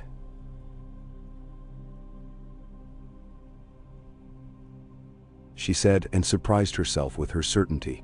If it is put into their mouths as if they had chosen it, you and I will have to do that. We will have to make them believe they came up with it. Then, he turned the torch, watching the smoke write its own languid script under the rock. When this is finished, he said not carefully enough, and she almost told him not to finish the sentence. It would only make a different, worse sentence afterward. When this is finished, she allowed, because she was feeling perverse, and wanted to hear him make the mistake and see what he did with it. We will have to count what is left, and someone will sit somewhere, and people will call that sitting a throne, and everything they loved will be wagered on how they feel about it. I don't want it, Jon said. I know. She answered too quickly and too honestly to hide behind statecraft. He looked at her, not grateful, not curious, simply there with his life showing in his eyes in that inconvenient way it had. And she had to look away because there was a beat in her chest that was neither love nor hunger nor caution, and would do no good to give a name. They were spared both wisdom and folly by the flap of wings of a raven that had no sense of the moment's shape. Missandei brought the letter in with the air of one who has carried many such, and will carry many more, and knows exactly how they will be received, and is wrong. Jon broke the seal with a thumb whose black had found its way into the whorls of his skin. He read. He read again. He handed it to Tyrion because he needed someone else's mouth to make the shape of the words. But Tyrion handed it back because he had already seen where the next steps went and intended to walk them awake. "It is a piece," Tyrion said gently. "Put it where it fits." Jon did. Something in him, that place where we store our living maps, shifted into true. Rhaegar had married Lyanna in a way men would call legal. He had put one ghost to bed. A different ghost promptly sat up in its place and asked for breakfast. He folded the letter and put it into his vest as if letters were amulets and could be worn against the skin. "Sansa will need to know," he said. And it came out as a line, not a question or a plan. "Sansa knows many things," Tyrion replied. And because he had been a brother in a world where being a brother is a practice you must do while everything else is happening, he added, "And she will keep knowing them whether you write or not. Write anyway." 2 days later, the sea did something it enjoys doing. It took a piece away from one room and dropped it like a coin in another. Theon Greyjoy came up onto the black wet stones with the look of a man who had swallowed a fishbone and would never cough it out. His hands worked even when his words were not. Davos saw him first and did him the mercy of treating him like a fisherman whose nets had been torn. "Easy," he said. "Breathe before you tell it." The story was the one the sea loves best. Night. Fire. Screaming. A sister's hand losing a brother's grip. Jon watched Theon with the impassive aspect of a cliff. Theon saw it and flinched because men like Theon are allergic to rocks. They prefer sand and the options it pretends to give you underfoot. "I came for the queen," he said at last, when his breath and his dignity had returned to the little uneasy truce they kept in him. "To ask for help to get my sister back. You rescued me," he blurted without looking at Jon. "From Winterfell. You tried to save me when you were not supposed to. And I rewarded you by—" He made a weak noise that meant 1,000 things, none of them adequate. "I have done wrong things for so long that even my choices to do right have the stink of lies on them. But I did not run this time. I only failed." "We fail, and then we decide what to do about it," Jon said. "That is all being alive is." He did not make it into a blessing. He did not make it into a reprieve. He let Theon take it if he had the strength. Daenerys, when she learned the particulars, looked at the horizon where she intended eventually to order men and ships to go. "I cannot chase a kraken now," she said. She did not soften it. "There's a larger mouth opening." She saw Theon's face go slack with the recognition that his call for help had broken its neck on a cliff, and did not try to catch it. "I will set it to memory and do what I can when I can. That is not consolation." He nodded like a penitent whose penances had lost their luster. On the neck. Howland Reed's coracle slid into a channel the color of slate and settled like a hand into a glove. Mira was there because Mira had been there every morning since he left, standing as if waiting for weather.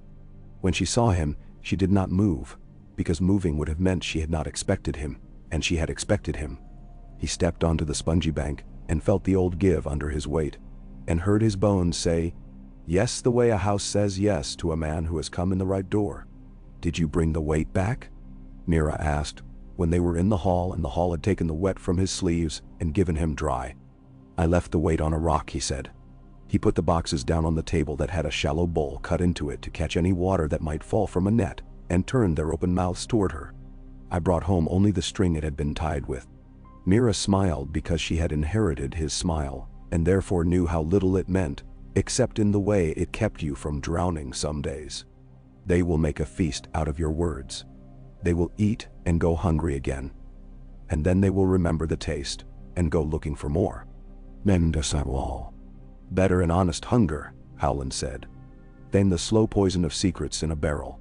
He took the bone flute out and handed it to her. "Play me the frog," he said. She rolled her eyes as a woman and grinned as a girl, and did as he asked. At Winterfell, a raven came with Old Town's seal, and Sansa's mouth tightened 3 degrees as she read it. She sent for Wolkan, and for Royce, and for Lyanna, and for a boy whose name no one ever remembered, because he carried messages too well to be called by his name. She read the part that mattered in a voice that left out nothing of her own thought. The High Septon Maynard recorded the annulment and the new marriage. The law will satisfy itself. People will not. We will remember that people must be fed. See to the east road. It will snow by week's end.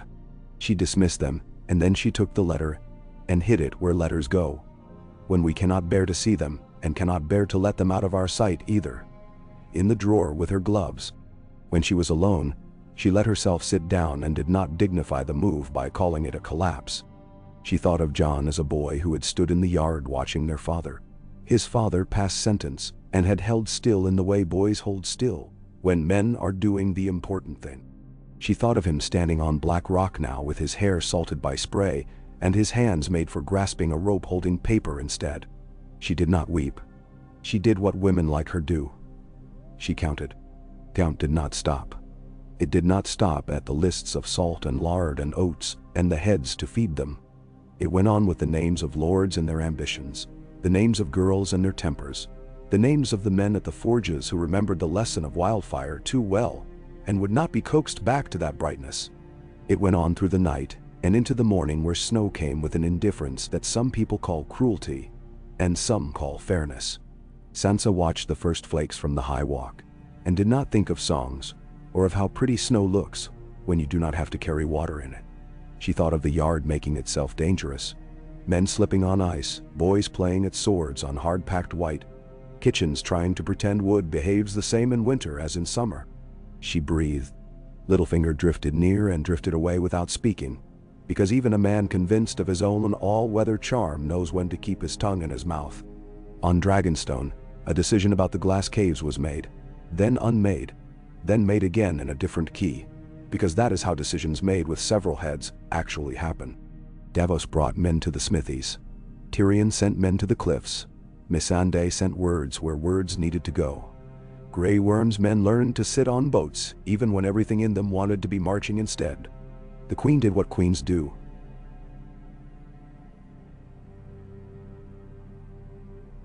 She moved from room to room, making the air say yes to her by behaving herself as if it had. Jon did what kings do when they are not sure they are kings and do not want to be. He lifted, pushed, watched, and said little. When men wanted him to say much, he gave them enough to look at and not enough to argue with. The days acquired a rhythm, not the kind that makes a song, but the kind a butcher keeps when the block is right and the knife is sharp, and the line of customers will not go away until sundown.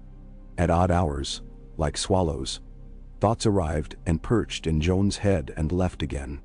He would be knocking a chunk of glass free and think, "He named me for a man who died on the Trident," and the strangeness of the brightness would pass.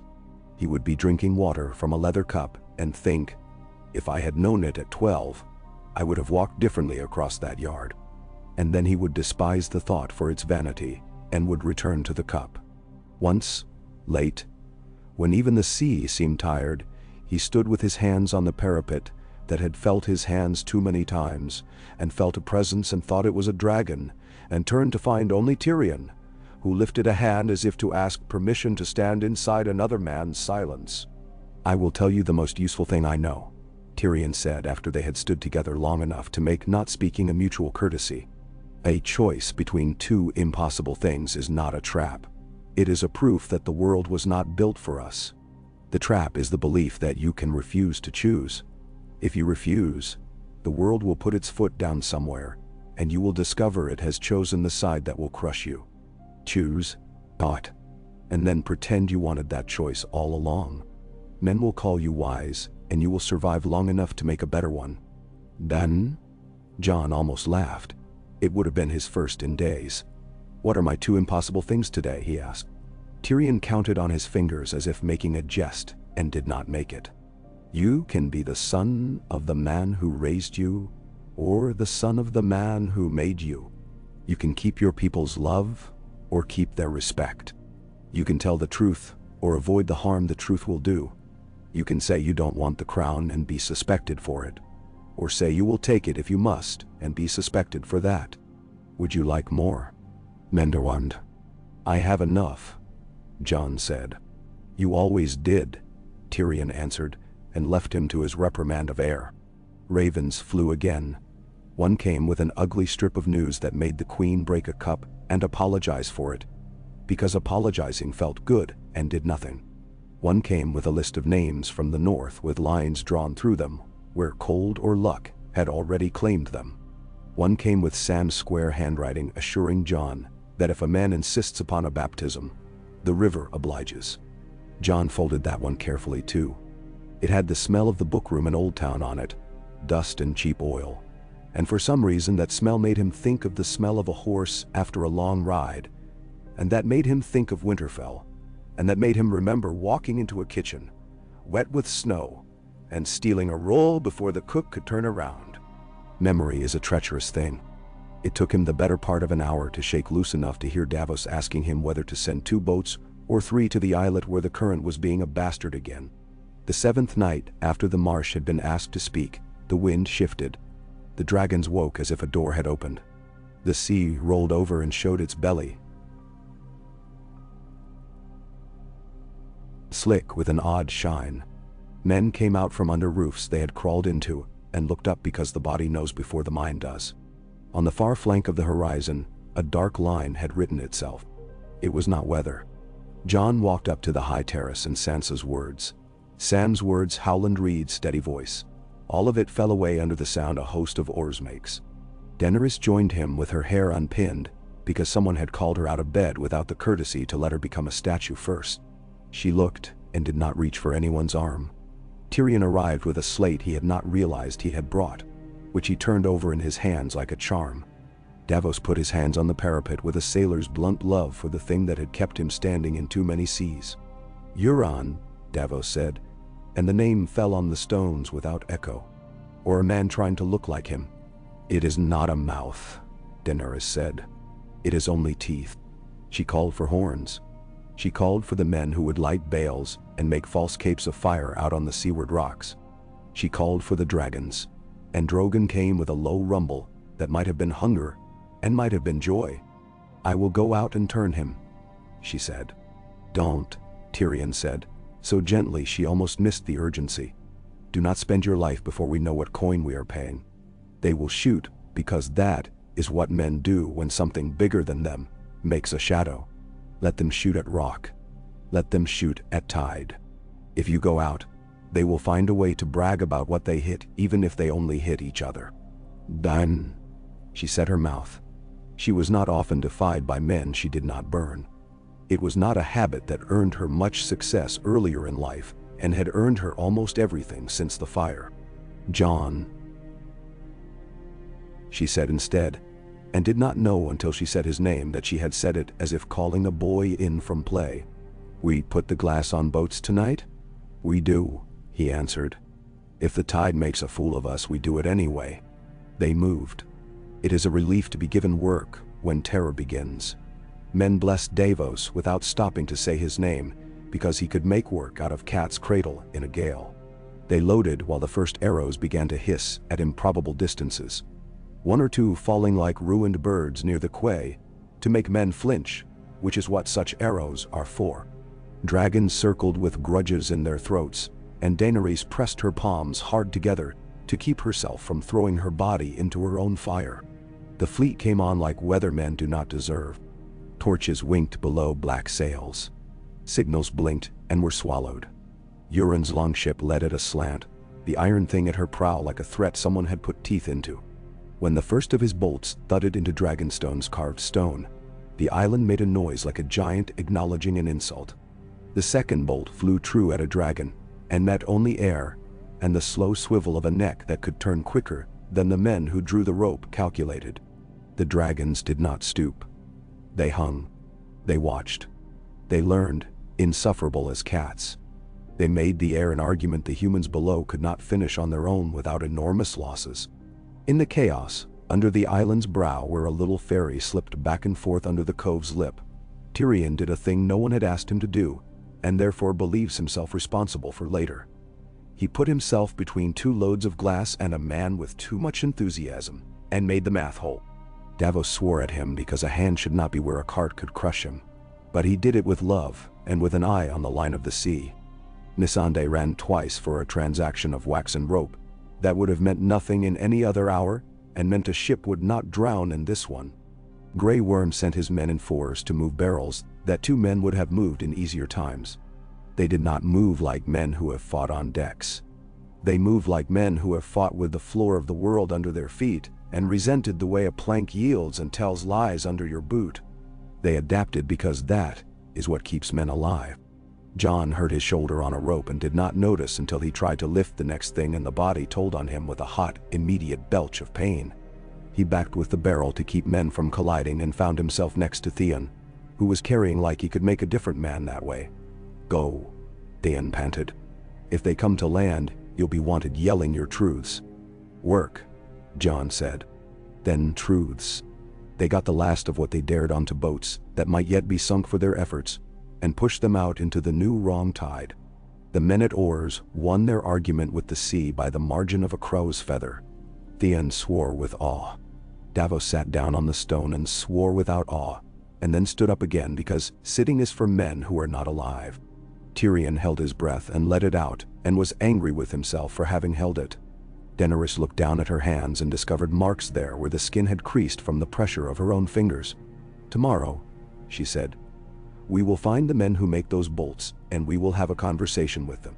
"Tomorrow," Tyrion said, because he always said the thing that kept the trouble alive without letting it win.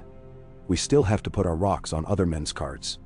That night, because of the effort, and because fear wears a man out, even when it does not break a single bone, the island went very quiet very quickly. Davos walked along the quay and counted by habit, and when the count ended where it should, he blessed the sea, a blasphemy sailors are allowed. Tyrion stood with his feet apart on a patch of stone he had decided was his, and when he finally let himself sit, he did it with a sigh he did not intend to share with anyone. The Dragon Queen lay awake and did not count sheep or ships, because she had learned that counting is only the pretense of control, and, at this hour, she needed the honesty of surrender. John sat under a torch in a small room that had once been a clerk's, and he wrote to his sister, and to a boy who sat among old men in a tower, and to a friend with ink on his fingers and a good heart. To Sansa he wrote, "The law has another piece for your table. Do with it what feeds the most people. I don't care what they call me so long as the dead do not call me food. Tell me if the Karstarks are obeying, and if the new leather workers are doing the double stitching the way the woman with the red hands showed them." He added, in a line that he would not have written a year ago and now could not help writing, "I trust you." To Bran he wrote, "If it is true that he did what the book says, then the truth is not a knife to kill the man I was. I am still in here. If there is anything I am missing, and you can see it, and it will not cost you too much to tell me, tell me." He wrote, also, in a small, awkward concession to the fact that they had both been boys once, "I hope you are warm." To Sam he wrote only, "Thank you," because he knew the correct payment for a piece of truth is gratitude and more truth. The answers took time, which is another way of saying men had to live through several other things before they could get to the writing of letters. Sansa's letter said, "The grain stores are a worry. The east barns have rot in one wall we thought sound. I have put men there who do not abuse the wood, and I have put girls at the counting because they count better. The name makes them skittish. We will live with it. The Karstarks are obedient enough to keep their rooms." She did not write, "I am proud of you," because they were not that kind of brother and sister. Bran's letter consisted of 4 lines and moved John more than it should have. "You were a boy who stood in a yard and tried to make himself as straight as a spear. You are a man who stands on rocks and tries to make himself as soft as leather. Both can cut. Both can resist. You have to decide which the day asks for." Sam's letter contained a recipe for glue, which John handed to a smith who laughed, and then used it, and then stopped laughing. The storm that had been written on the horizon did not take the island. It went north and had its way with Eastwatch instead. And men there learned again the lesson the wall had taught 1,000 times. Stone and snow forgive nothing and hate a bragger. A raven brought the news with feathers that had frozen together, making a little ragged wing on the table. John read it, turned it, and went outside and stood under a sky that had too many stars to count and found himself counting them anyway. He was not alone long. Daenerys came to him with her cloak unfastened, because the wind was patient rather than cruel tonight, and she felt like being cold with someone else. "Your sister says she will keep her lords quiet." she said, because she had learned that beginning with something that belonged to the other person weaves the thread better. She says she will make them eat their stew in small spoons so they forget to speak. She does not like the stew when there are too many carrots, Jon said, and realized he had said a thing too intimate to share with the queen, and decided not to be a boy about it. I don't like stew at all, Daenerys said. It pretends to be generous, and it only makes you wish for meat. But I eat it when it is set in front of me, because queens are not exempt from soup. He almost smiled. Tyrion says choices are traps you have to step into. Tyrion says many things that sound like advice, she replied. Sometimes they are. Sometimes they are just furniture for a room in his head where he sits and looks clever. She looked up. When you were told a different name, did you try it out in your mouth? No, Jon said. He did not explain that his mouth had known names as weapons for so long. He did not care to set a new one on his tongue lightly. Good, she said. Some things should be allowed to sit in other people's mouths first, and clean themselves there before we put them into ours. She was silent a moment. If you change names in front of your men, they will go looking for a new way to say your old one. I will do what I was doing before it, Jon said. We will make spears. We will go north. We will try not to die. You will die.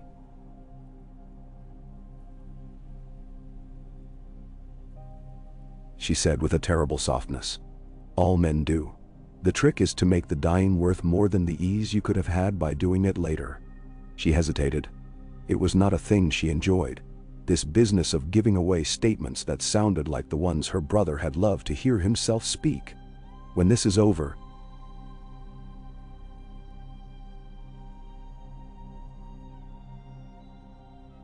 she began again, and stopped,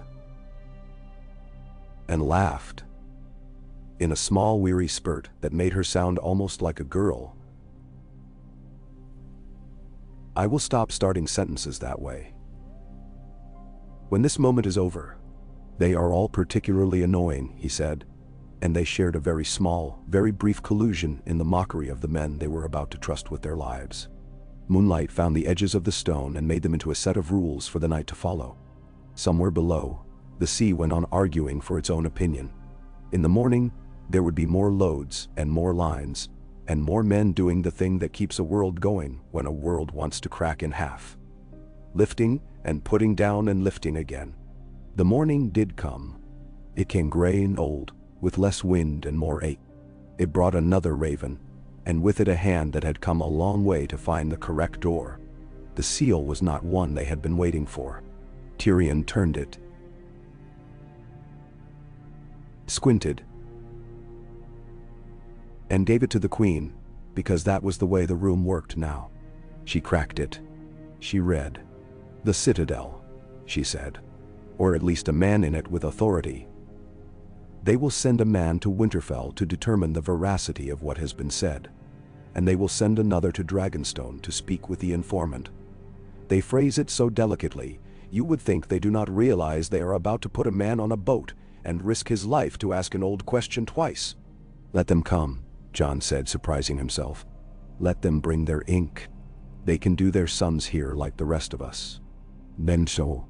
Daenerys looked at him then, straight and without any of the careful angles she had applied to him since he had stepped onto her rock. "You have a way of being that makes men want to do what you are doing," she said. "It is not charisma. It is not even goodness. It is, you put your hands to the same work they are doing and they feel offended by putting theirs to anything else." She let the edge of a smile show itself without teeth. "It is an infuriating kind of leadership." "I don't want to lead," he said, because he could not help himself. "Obviously," she answered. "And that is the most dangerous thing about you." She handed him the Citadel's letter. "Go and put your hands on this too. I have other fires to tend, and dragons to keep from eating the men who annoy them." He took it. He read the old words from the old man, and felt the new world he had been shoved into continue to put itself together around him, like a boat being built under a man already out at sea. He folded it and placed it next to Sam's letter and Sansa's, and when he went down to the mine again, there was a lightness to his step that had nothing to do with joy. It was the lightness of a man who had stopped arguing with the shape of the load on his back, and had accepted that he would carry it until his knees gave way. It was, in its way, relief. On the neck, a frog sang so loudly Mira laughed, and threw a small stone at the water to shut him up. The frog stopped, aggrieved. Howland Reed whittled, because whittling is proof that there is time after a war, even if the war is still coming. "He will do," Mira said, as if talking about a rope. "He will do what he can," Howland said. He blew a sliver of wood off the knife. "Men who think they will do more tilt the bog and drown themselves." Mira looked up through the layered green to the small strip of sky. "You said you left the weight on a rock."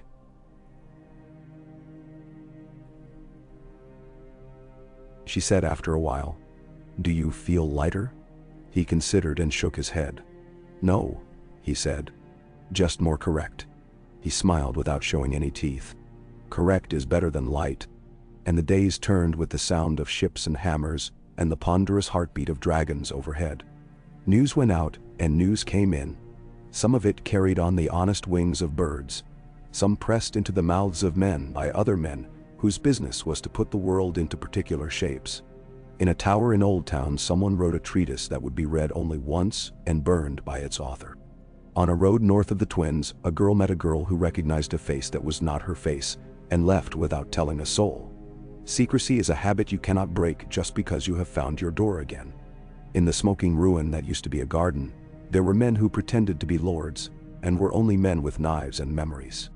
In King's Landing, a queen with an iron dress on her heart listened to a man with a golden hand and decided that the war ahead was another kind of harvest.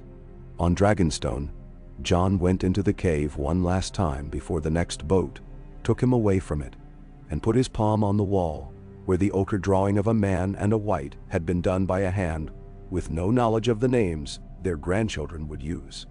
The stone gave him nothing back except its long patience. He took it. He turned. He stepped into a morning where men were waiting to ask him to be something he had not been yesterday. He looked for the queen and found her on the wind with her hair unbound. And for a brief, dangerous second, the horizon did not look like a set of problems, but like a line someone had drawn for them both to walk, side by side, into and beyond winter.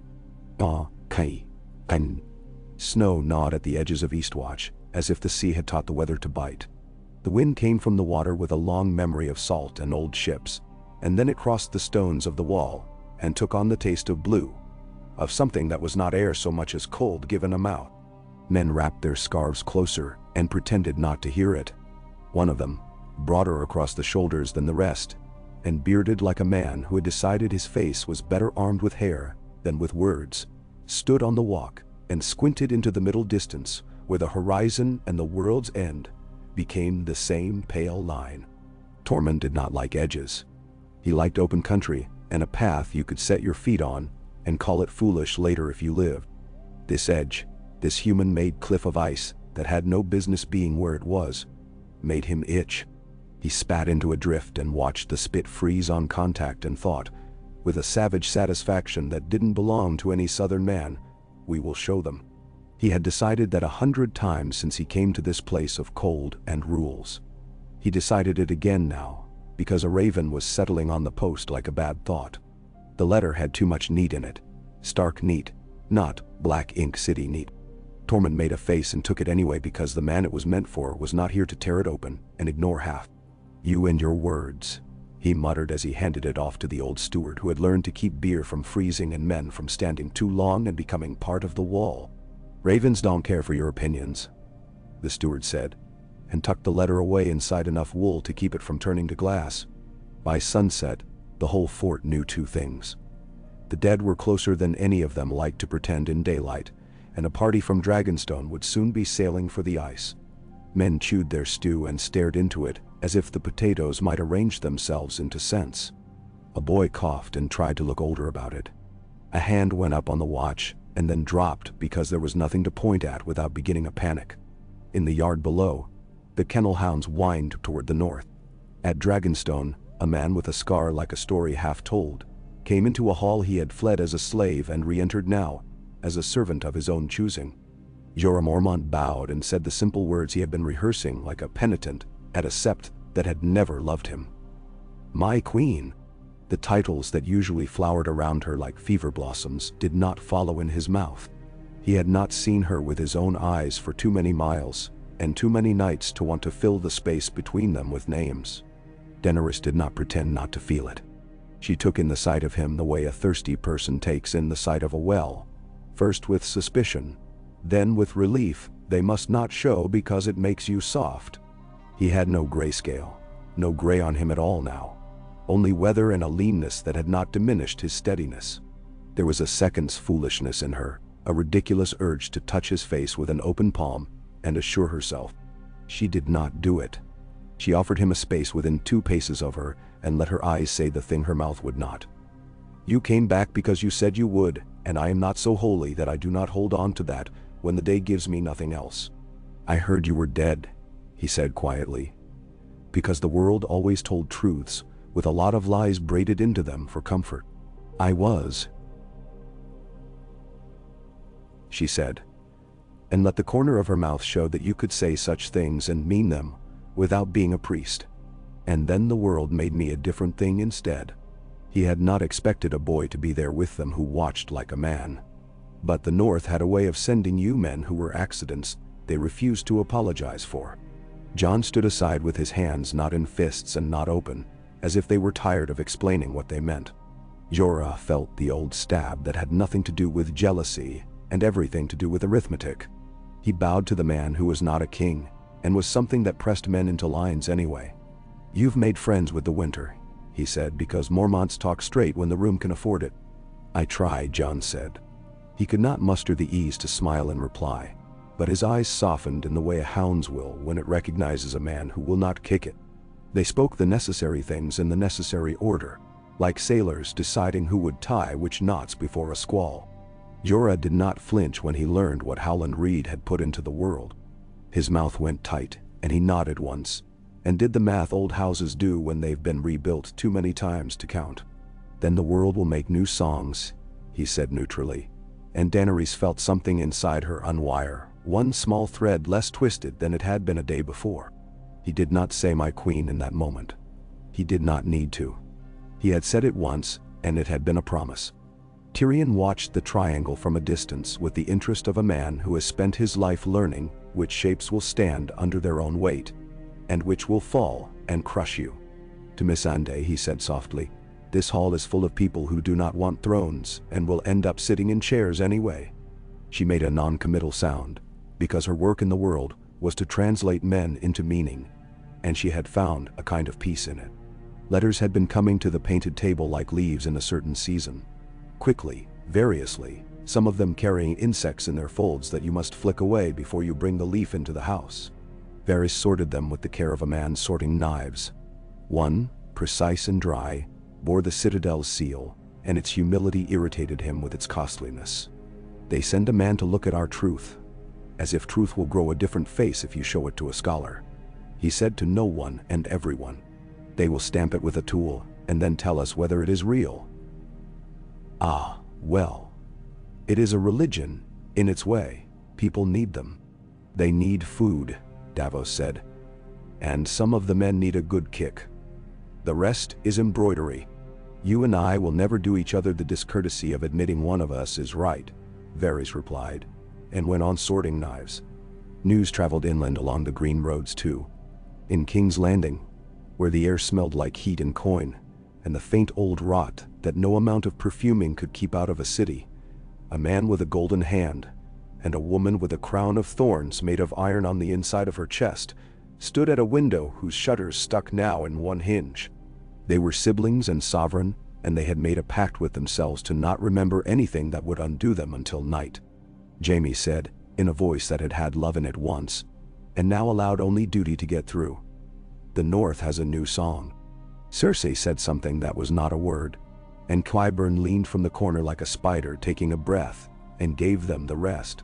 A bastard becomes a prince on a foreign rock, and the people clap for him because they don't have to carry the weight of it yet. We could use it to pull the wolf away from the dragon if we wished. You want to send a letter to the girl at Winterfell, Jaime said. He knew the shapes of her moves because he had played this cycle with her for too many years. Speak as if we care for her dignity. Tell her we respect her hold on the north. Tell her brothers mean to steal her bread. Cersei allowed herself the thinnest smile. She will not believe me, she said. But some of the men around her will. Belief is never the point. They sent the letter anyway. Sansa set it on the table without touching it, as if it were a gift from a stranger who smelled too strongly of lilac. She read at last, after she had checked the ovens and reassigned the two laziest kitchen boys to shovel latrines until they learned the proper relation between bread and labor. When she did read, she laughed once, a shock of sound that had nothing to do with mirth. She took the letter to the hearth and put it in with care, the way you give a sacrifice to a god you don't respect. If she had wanted to shuffle my feet, she should have learned the northern dance, she said to Arya, who watched with a face that made every motion a threat and every threat a promise. I can go to her, Arya said, so simply and so sincerely that Sansa felt her heart begin that old double beat of terror and love. You will not, Sansa said with equal simplicity, and then gentled the refusal with information instead of petting. You will stay. You will help me see which men begin to look over their shoulders when Jon's name is said, and you will keep Bran close when he wanders, because sometimes he wanders only in his body, and sometimes he wanders beyond it, and I am not yet sure which requires more tendon. Arya looked away. It had been easier to be a girl with a list and a blade. This woman's work of tending more than one truth at a time made her shoulders ache in ways practice never had. He sees, she said with no ornament. And he does not always tell. Then we will stand where he can see us, Sansa said, as if it were the solution to something more ordinary. A stubborn horse, a cracked sluice. We will make it easy for him to do the thing that costs him. Honor was a currency they kept in that house, even when the exchange rate made no sense. So was stubbornness. So was love. Though they had never learned to call it by its name, and preferred to spend it under different words. At Old Town, the Archmaesters formed their committee around the letter that had flown into their dovecote with the audacity of a bird that had never spent time in a library. Ibros sighed and asked for more candles, and then denied the request as soon as it was made. We cannot announce a truth because a man from a swamp says he stood in a room, he said pleasantly, as men do when their power is not threatened and their curiosity is. We must ask what the law says, and if the law has no answer, we must ask a better question. Or we could ask what the dead say, an older man with a neck like parchment remarked dryly. They are on the march. You can usually get a straight answer out of the dead, especially if they've been dead long enough not to care for politics. They seldom write letters, Ibros returned, and laughed because it was expected. Sam had already decided he was done asking permission to be useful. He left at dawn with Gilly and the child, and a bundle of scrolls that would have made a more careful man sweat with terror. His heart hurt with the knowledge that he might never see the inside of the great library again. He let it hurt. He let it become something else as they walked, a sort of breath. Pain turned to air when you carried it far enough. He had learned that from men who could not afford to set their burdens down. On the shore below Dragonstone, Davos looked at the men he was given, and the boats he was given, and made a list in his head of every way the sea might insult them. Tyrion handed him a sealed note and said, almost in jest and almost not, if you find a hammer that remembers how to hit the world without making a mess, bring it back. I prefer to steal from the city rather than the world, Davos replied, and hid his dislike of King's Landing in the way he checked a rope twice. Tyrion inclined his head, agreement and apology in one small motion. They launched at a mid-tide that promised more than it delivered. The sea gave them a long hour of quiet as payment for what it was going to collect later. They slipped into the city as if it were a bad idea they had agreed to anyway, because there were no better ones. Davos knew 3 inlets and used the second because the first would be watched, and the third had a new stink to it that meant someone had left fish to rot out of laziness. They tied up like thieves in a market at dawn and moved like men who had nothing to steal. The bricks were hot enough to smell. The air in the alleys had the copper of old blood and the underneath sweetness of brewing. Davos found the boy he had been looking for in a forge that had remembered him before he remembered himself. Gendry had grown into his bones, and his forearms had a competence to them that made even the laziest apprentice near him stand up straighter. He looked up when Davos said his name, and the warhammer in his hand made the simplest, cleanest sound when he set it down. He said, because he had learned that you answer the call of the men who did not sell you for information. I'm coming. I thought you might argue, Davos said, priming himself for the fight he had promised himself he would enjoy. I thought you might be dead, Gendry said, and that was the end of it. He tied up the tools with more care than most men give a friend. He wrote nothing. There was no one to leave words to in this city who would read them with kindness. They walked out like hired men going to a job.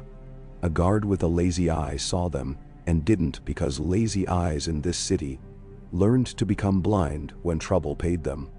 Tyrion, meanwhile, went to see a man who would always be his brother no matter how many things they had done to make brotherhood into a burden. Jaime's face had more lines in it than when last Tyrion had looked at it without wine behind his eyes. They spoke like men standing on a hill watching a fire approach a village they both remember being children in. It was not a scene for a poet. It was arithmetic again, and the ache of all the times in their lives when arithmetic had not been enough. She will listen if it serves her, Jaime said when the talk of meeting was on the table. She will not if it doesn't. Then we must make service sound like victory, Tyrion said. He wanted to say the other things he had carried for years, the ones that would make their mother sit up in her grave and slap them both. But he did not. He had learned something in the last few years that had taken him the first half of his life to begin to understand. You do not unload a lifetime at once. You carry it properly, and if you are lucky, you find a place to set it down slowly, piece by piece.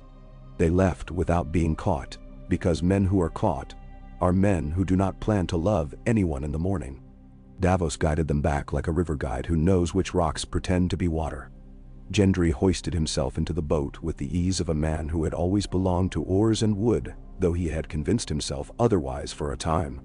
When a pair of gold cloaks wandered into the wrong alley with their attention on the wrong thing, Davos produced a bag of starry sugar and a line about crabmen that made Gendry snort. And then the boy solved the matter in a more direct way by using his hammer to introduce both men to the sudden end of consciousness. Davos sighed, affectionate as a father who has watched a child choose violence in a perfectly practical way. Well, he said, at least you didn't kill them. I thought about it, Gendry said honestly. But I'd like to be a different man. We'll see if the world lets you, Davos answered. It doesn't always. Back at Dragonstone, Gendry met Jon in a room with salt on the floor and made the odd immediate connection that sometimes happens when two men built for different labor find the same weight in their hands. I can swing a hammer, Gendry said, as if confessing a sin. And I can work glass into something that will smash when it needs to. I can hold a line if men hold it with me, Jon said, and that was their agreement without any ceremony or elaboration. The Queen watched the two of them with an unreadable expression that would be called in later history's wisdom or calculation, depending on whether the author loved her. They spoke then of going north not as a dream or a metaphor, but as men draw lots for a task. It was a ridiculous plan with the advantage of being the only plan. Bring the dead to the living and make the living look at them. Tyrion hated it with the sincerity of a man who lives to manipulate minds and not to be bullied by sights. You will be dragged into snow and exhausted, he said. You will bring back nothing because bringing back something is impossible. And then you will expect me to make "we failed" sound like "you must listen to us," which I will attempt because I am the kind of fool who tries to sell men on their own survival. But I am going to argue one last time that this is madness. It is, Jon said. And we will do it anyway. Daenerys said nothing for 3 breaths. I should go, she said then, because the dragon in her disliked watching other people take her risks while she sat on stone. My children can melt whatever stands in your path. You will be shot out of the sky for someone's story, Tyrion said with a bite that hid fear for her too poorly. And then your madness will be a footnote and not a chapter. Let men go north who can die without ruining the rest of the book. Jorah stepped forward in a way that felt inevitable to him. Let me go in his place, he said, with the steady insistence of a man who has made his life out of making himself useful. The Dragon Queen does not need me to sit near her. The North will not be persuaded by my speeches. The snow can take me, and I will not spoil anyone's tale. Now." Jon looked at him and saw the offer for what it was. The simplest and most costly gift a man can give. His body offered as solution. "Come," Jon said. "If you go, you swing. If you swing, you do not die for nothing." It was agreement, challenge, and respect in one die. The company grew at the edges because purpose attracts those who have lost other nouns to live by. The Red Woman did not come. She left for the east the second morning after, with no fanfare and with a look back, not at the Queen, but at the sea, as if the Lord of Light had hidden his face in the waves, for a joke he was not finished with. Grey Worm did not come, because stone in the south needed a spine, and he had given his for that work. Davos went as far as Eastwatch, and then declared that he had done his share of being a hero years ago, and had found it wanting. "I'll warm a bench and be here with a boat if you run like sensible men," he told them. "If you come back on foot, I'll still be here." Gendry grinned at him like a son agreeing to take his father's advice and intending not to. They sailed north under a sky that was too clean. The sea decided to be kind. In kindness, it is no less a god than in cruelty. Both are indifferent. They saw Eastwatch like a bruise at the end of the world, and slid into its little harbor with their breath-making ghosts. Tormund met them with a look that said, "Don't make me say I'm glad in a language you'll understand." And Jon answered with one that said, "You don't have to." They clasped wrists like men, agreeing to build a wall against water. There were other men at Eastwatch. Men whose faces looked like the road and the fire and the parts of the world that do not ask permission before they mark you. Beric Dondarrion with one eye like a confession and the other like a promise. Thoros with a mouth that had laughed too much for a god's man, and was the better for it. A big man with a burned face who regarded all this holy talk as if he were smelling fish gone very slightly off. They had been taken by Tormund's men, and not more than half successfully contained. It is difficult to hold a man who has made an art out of not being held. "We're going beyond the wall?" Jon said. And the hound stared at him until a slow, grim humor moved like an old bear along the ridges of his cheekbones. "Of course we are," he said. "Because no one in this bloody world can let a stupid idea die when it's got a saddle on it." "You've seen them," Jon said, not asking. "I've dreamed them looking at me," Sandor Clegane replied. "A wall of ice and a blue eye looking through it. Your tree boy is in my head now, along with a lot of other things. Don't ask me to explain it. I hit things. That's my contribution to the discussion." They went out the next morning into a cold that took kindness and turned it to iron. The wall lay behind them like a back. You are either relieved to see or terrified not to have in front of you.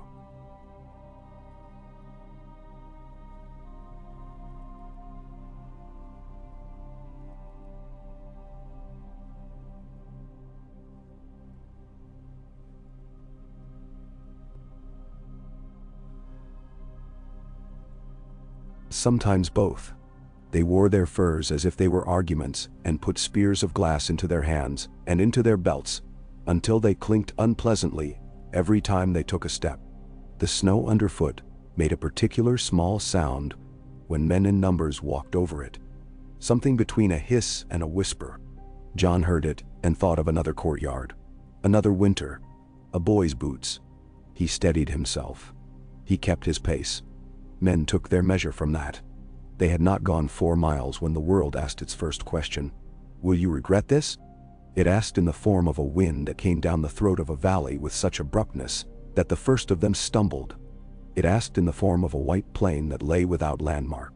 It asked in the emptiness of sound, the way a place that is too large can become so quiet that you want to shout just to verify you exist. The hound growled a curse and swung his shoulders as if shaking off bees. Beric spoke under his breath to a god that was never under his breath. Not really. Thoros' nose immediately turned wine red, and he laughed at it. Jorah endured the cold as a penance. Gendry discovered the particular pain of breath turning to knives in his throat, and he refused to make it anyone else's problem, and therefore it became a little of everyone's problem as his pace altered. Tormund adjusted without remark. Jon lifted his chin to the north and felt the shape of something there like a tooth under skin. It is a men's trick to pretend distance is nothing. The distance beyond the wall laughed at them, though not kindly. When they camped the first night, behind a scab of old rock that remembered, Gendry tried to make a joke about stew and discovered his mouth would not spare heat for it. The hound set a fire with more skill than you'd guess from looking, and did not take the compliments offered. He did this because he hated fire and would not let anyone in the world be better at controlling it than he was. Jon slept with his hand on the hilt of his sword, not because he expected to use it, but because the weight of it steadied something in his bones. He dreamed of a tower with the sun on the stones, and woke with snow on his eyelashes, and the hideous relief of being cold and not somewhere else harder. On Dragonstone, absence gathered in Daenerys' chambers like a polite guest who will not leave first. She found herself walking the lines of the painted table with her forefinger, as if she could smooth a border that had never loved her people into one that could. Tyrion came to her often and left more quickly than he arrived, because he had learned that there are moments when a man's wit is not a gift, but a form of disrespect. "They will return," he said once, with the conviction of a liar who wishes to be a prophet just this once. She looked at him and did not forgive him the hope, because it was not his to spend. "If they do not," she replied, "I will still have dragons. And a war to fight. And the same question I had yesterday. The world is not kind enough to remove it, because men I value die answering another." "You sound like a queen," Tyrion said, not to flatter. "To name the thing." She laughed. A small sound like a plate put down too lightly. "I sound like a woman who has learned to keep her eyes open while she is burning," she said. "If that is a queen, so be it."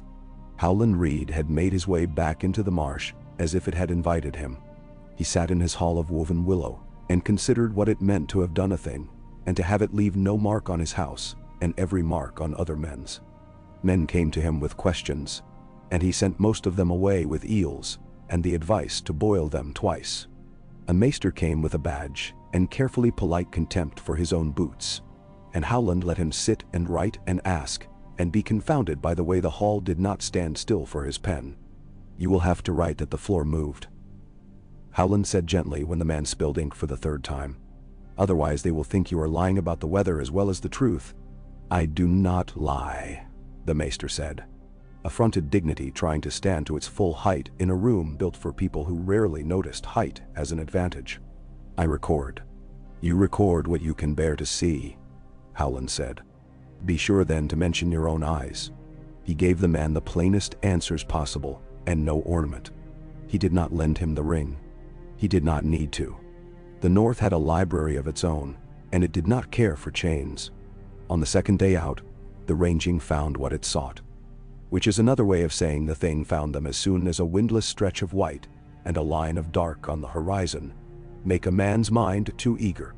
They saw first the shape of the snow lifted by many feet, then the stillness inside the movement, the unnatural dignity of a march. The sound was wrong. Not boots, not hooves, not anything a living army makes. It was the sound of something remembering how to be men and failing. Gendry murmured a swear and lifted the hammer up, and the head of it was black, as if it too had seen too far into the night. They tried to do the sensible thing, take a single corpse from the herd of the unliving, without letting the herd have them too. Sense and success are not friendly beyond the wall. The white that became theirs did not let itself be taken so much as it took the world's difficult logic and held it. Dragonglass killed it, and it screamed like something that does not usually recall pain being made to remember. And the other dead did not stop for that one death, which made the men holding the fragments feel at once triumphant and childlike in a very stupid way. "We need to run," Thoros said in a roundabout way by announcing that his toes had finally remembered they existed. The line of them broke toward a rocky outcrop and a little sheet of frozen water that had no idea it would soon be important to men's lives. The hound learned that his least favorite element held them alive for a while, because the ice broke in a ring and made a moat around a little island of stone. The dead hated water, not feared. Hate and fear are different medicines, and so they stopped at the edge and stared with blue eyes that had no expressions in them but the wind's. The men inside the ring stared back and were not comforted by the thought that a day would come soon when the cold would close the gap, and the dead would walk across the thing that had kept them away. "Be a good time for your dragons," the hound muttered. "They're not mine," John said automatically, then realized to his annoyance that the sentence had sounded like a boy declaring he did not belong to a house he lived in. "We wait. We hold." And Thoros slept from cold and woke burning because he had fallen asleep next to a man who had pressed himself too close to the fire to pretend he was a different man than he was. Beric said a prayer into the night and set his sword alight, and they all watched the light as if it were a storyteller and they were children again. Tormund told the hound about a giant he had courted, and the story was either ridiculous or it was true, and it did not matter which. Men told these things to keep the wolves in their heads from learning each man's name. In the morning, the cold had decided to give them no benevolence. The dead tested the rim of the ice and did not break it, and stepped forward, and the circle's space was suddenly small. The fight, when it came, had the simplicity and horror all genuine fights have. There were more of them than of us. We must hit harder and die slower. Dragonglass did its work like a quiet ally. The hammer sang. Swords bit, were bitten. Yora killed as if the action itself was a kind of liturgy.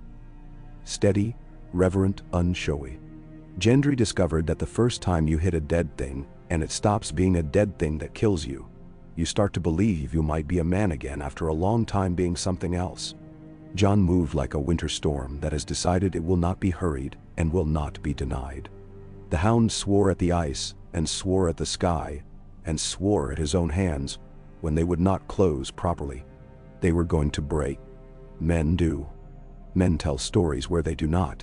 But in life men break, and then something rescues them, or it does not. The sky cracked open with a sound like fabric, and the fire came down. No metaphor, and the air made that particular noise air makes when a dragon has entered it without permission. Drogon tore the dead in a path that was a mercy and a crime, and Rhaegal with him, and for a heartbeat that lasted a year no one on that ice thought of anything but heat and the sudden smell of cooked things.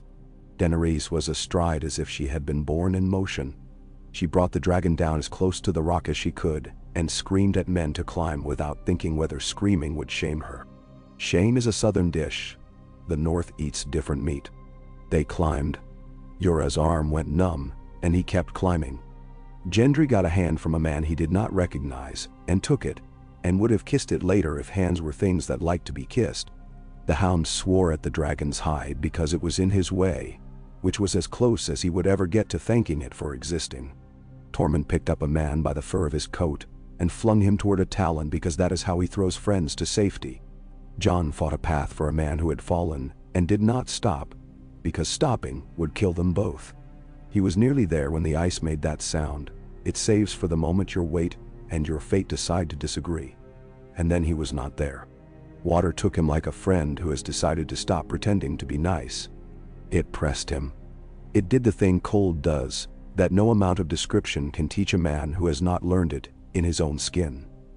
It informed every nerve that existence was a mistake, and then it sanded the edges off that thought until there was only air and the fact that there was none. Men on the rock shouted because that is what men do when a thing happens to someone they love and cannot prevent. Daenerys reached as if her hand could lengthen to a miracle. The dead moved toward the hole, as if they, too, wanted to drink. He came back up because his body had not yet agreed to rest. He was alone, apart now from the island, and the dragon, and the people who had made a small community in a stupid place. The dead turned toward him with the inexorable politeness of a march. He got one breath into his lungs and made it into motion. He swung until his shoulder betrayed him with a flare of pain bright as a jewel. He fell, and rose, and fell. And would have been a story the hound told later with that particular contempt he reserves for the brave, if not for the riderless form in black that came like a negative of light and saved nothing in the way men usually mean when they say saved. The blade was on fire because some gods demand spectacle. The rider's face was a secret a long time had perfected.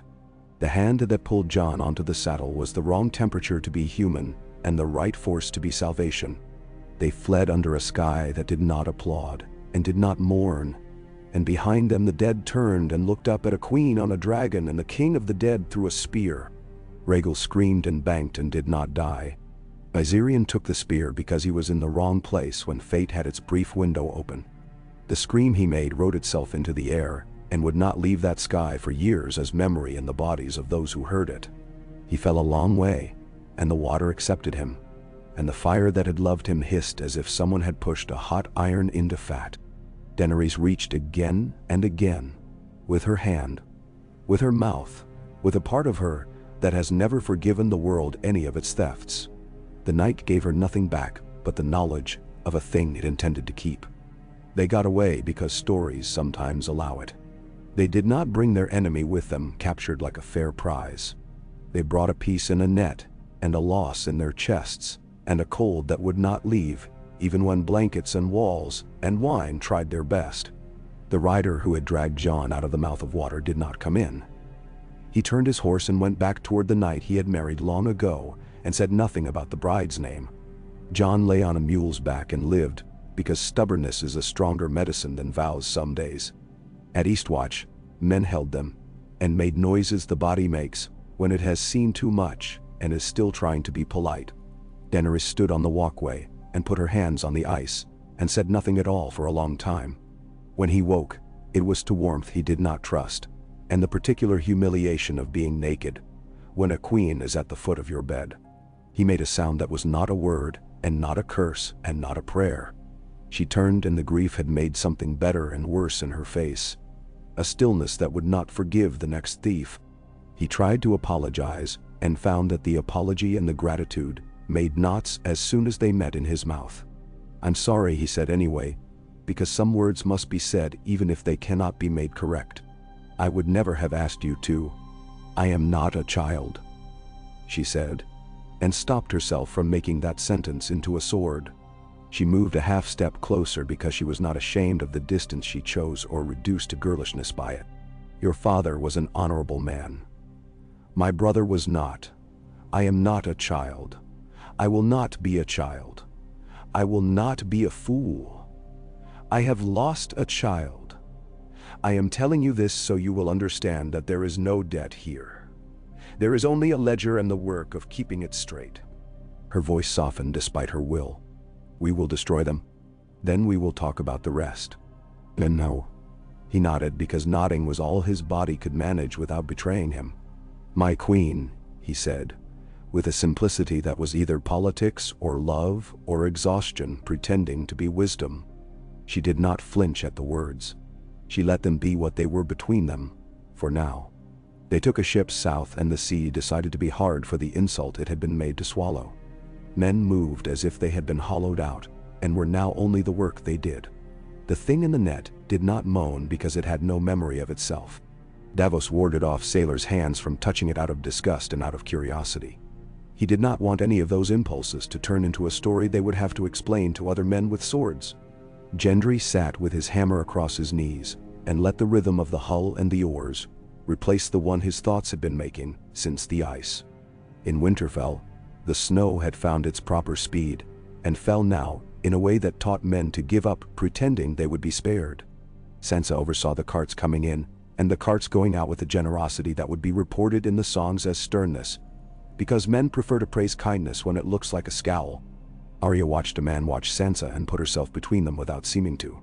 Bran stared into a middle distance that did not respect anyone's sense of narrative, and then blinked and said, quite abruptly, "He rides a dead dragon." And Sansa said, "Who?" Because that is how a mind protects itself. And Arya said, "Who?" Because she already knew what he meant, and wanted him to have to say it. The letter that came to Dragonstone from King's Landing's female sovereign was a masterpiece of being what it needed to be. Entirely believable as a compromise, and entirely safe as a trap. Tyrion admired it the way a thief admires a lock, and then pointed out the part where the mechanism flips. "She wants a meeting where you will be watched," he told Daenerys. "She wants a place where you will be contained. She wants a stage."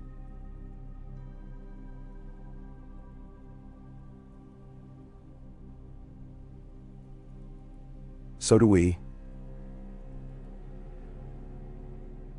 Sometimes a trap is the only table available. The dragon pit, Varys said, as if naming a ghost. She thinks she owns it because it died on her doorstep. It belongs to anyone who can make a dragon or kill one. Then we will use their stage, Daenerys said. She had not slept enough, and the grief had not abated. Both had made her very clear. We will put the dead on it, and make them eat their courtesies. Jon had no appetite for the city. He did not say so because men who lead do not set their own disgust above men's needs. He went.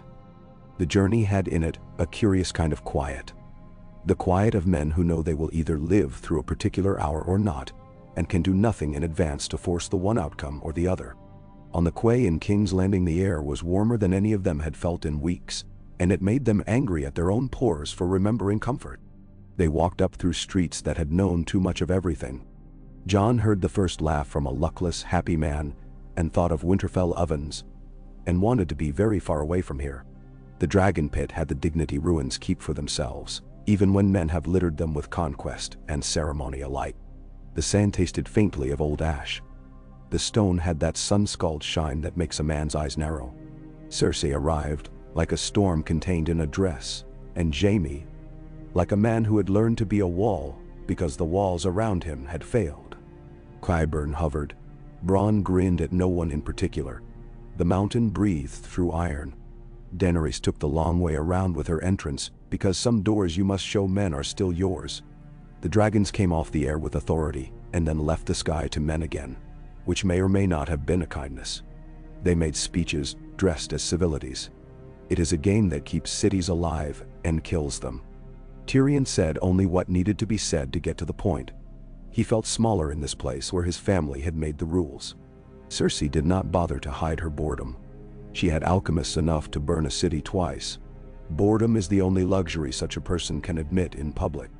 Jon kept his hands at his sides and counted his breaths because he could not count the swords and remain sane. The box came forward. The chain was unwound because the thing inside it would not give them the theater they required without it. The lid lifted. For one breath, Jon thought the gods had decided to humiliate him with silence. Then the corpse exploded toward light, with a hideous hunger that has nothing to do with body and everything to do with theft. It hit the end of its chain, and Cersei flinched a flinch she dressed as fury immediately. Because you cannot let men see you frightened and retain them. The mountain took one step because something in him still remembered a very old line. Protect. Qyburn's eyes went hot and bright as a child's.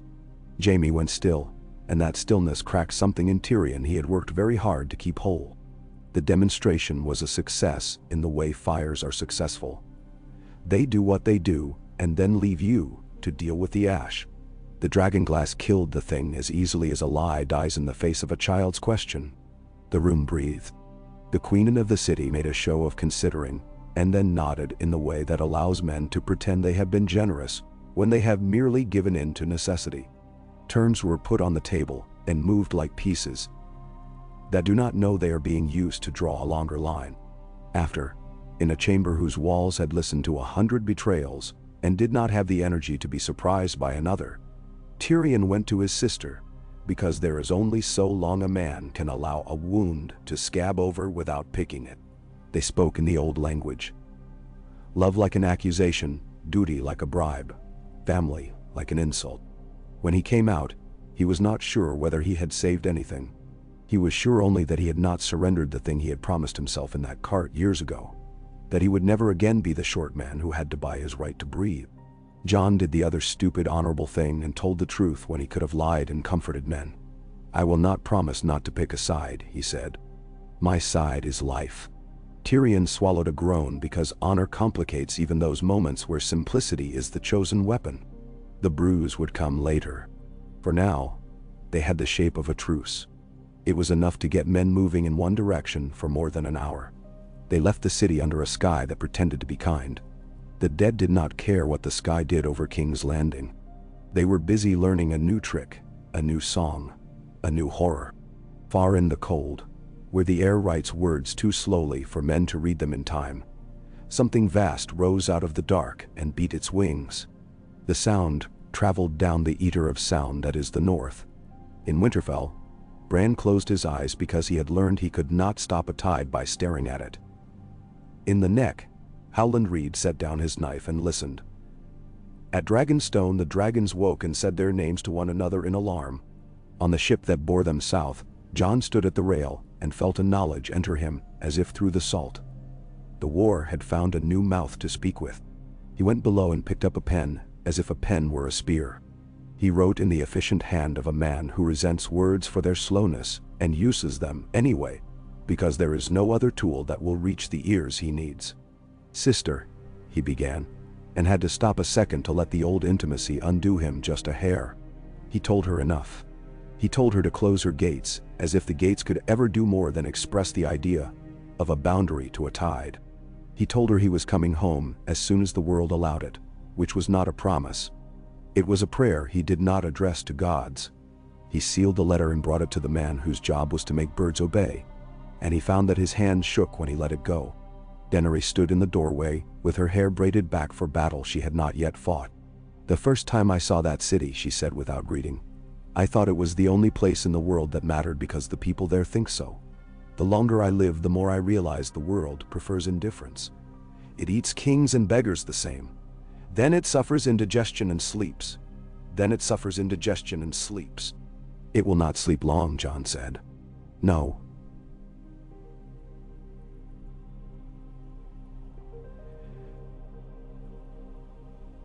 She said.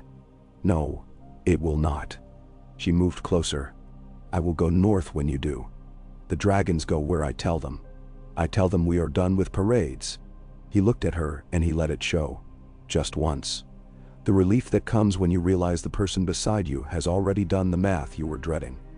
"Good," he said. "We will need fire, and stubbornness, and more food than anyone thinks." His mouth tugged. "Sansa will have it." "Sansa will have it," Daenerys repeated, as if trying the name of a woman she had not yet decided whether to fear or befriend, and finding it sat better on her tongue than she had expected. "And I will bring ships to the White Harbor and unload until even your northern appetites are satisfied." He almost smiled. "That will take time. We have very little." She said, "So we will pretend to have enough and make the world accommodate us." Tyrion came with maps and a frown like a sword knot. "You will not both go where the ice wants you," he began, and Daenerys held up a hand and he did a thing most men did not know he could do. He stopped. "You will make the plans that keep us from dying stupidly," she said. "We will do the work that keeps other men from dying at all. This is the last speech I have in me for a day or two, Tyrion. Do not make me use it on you."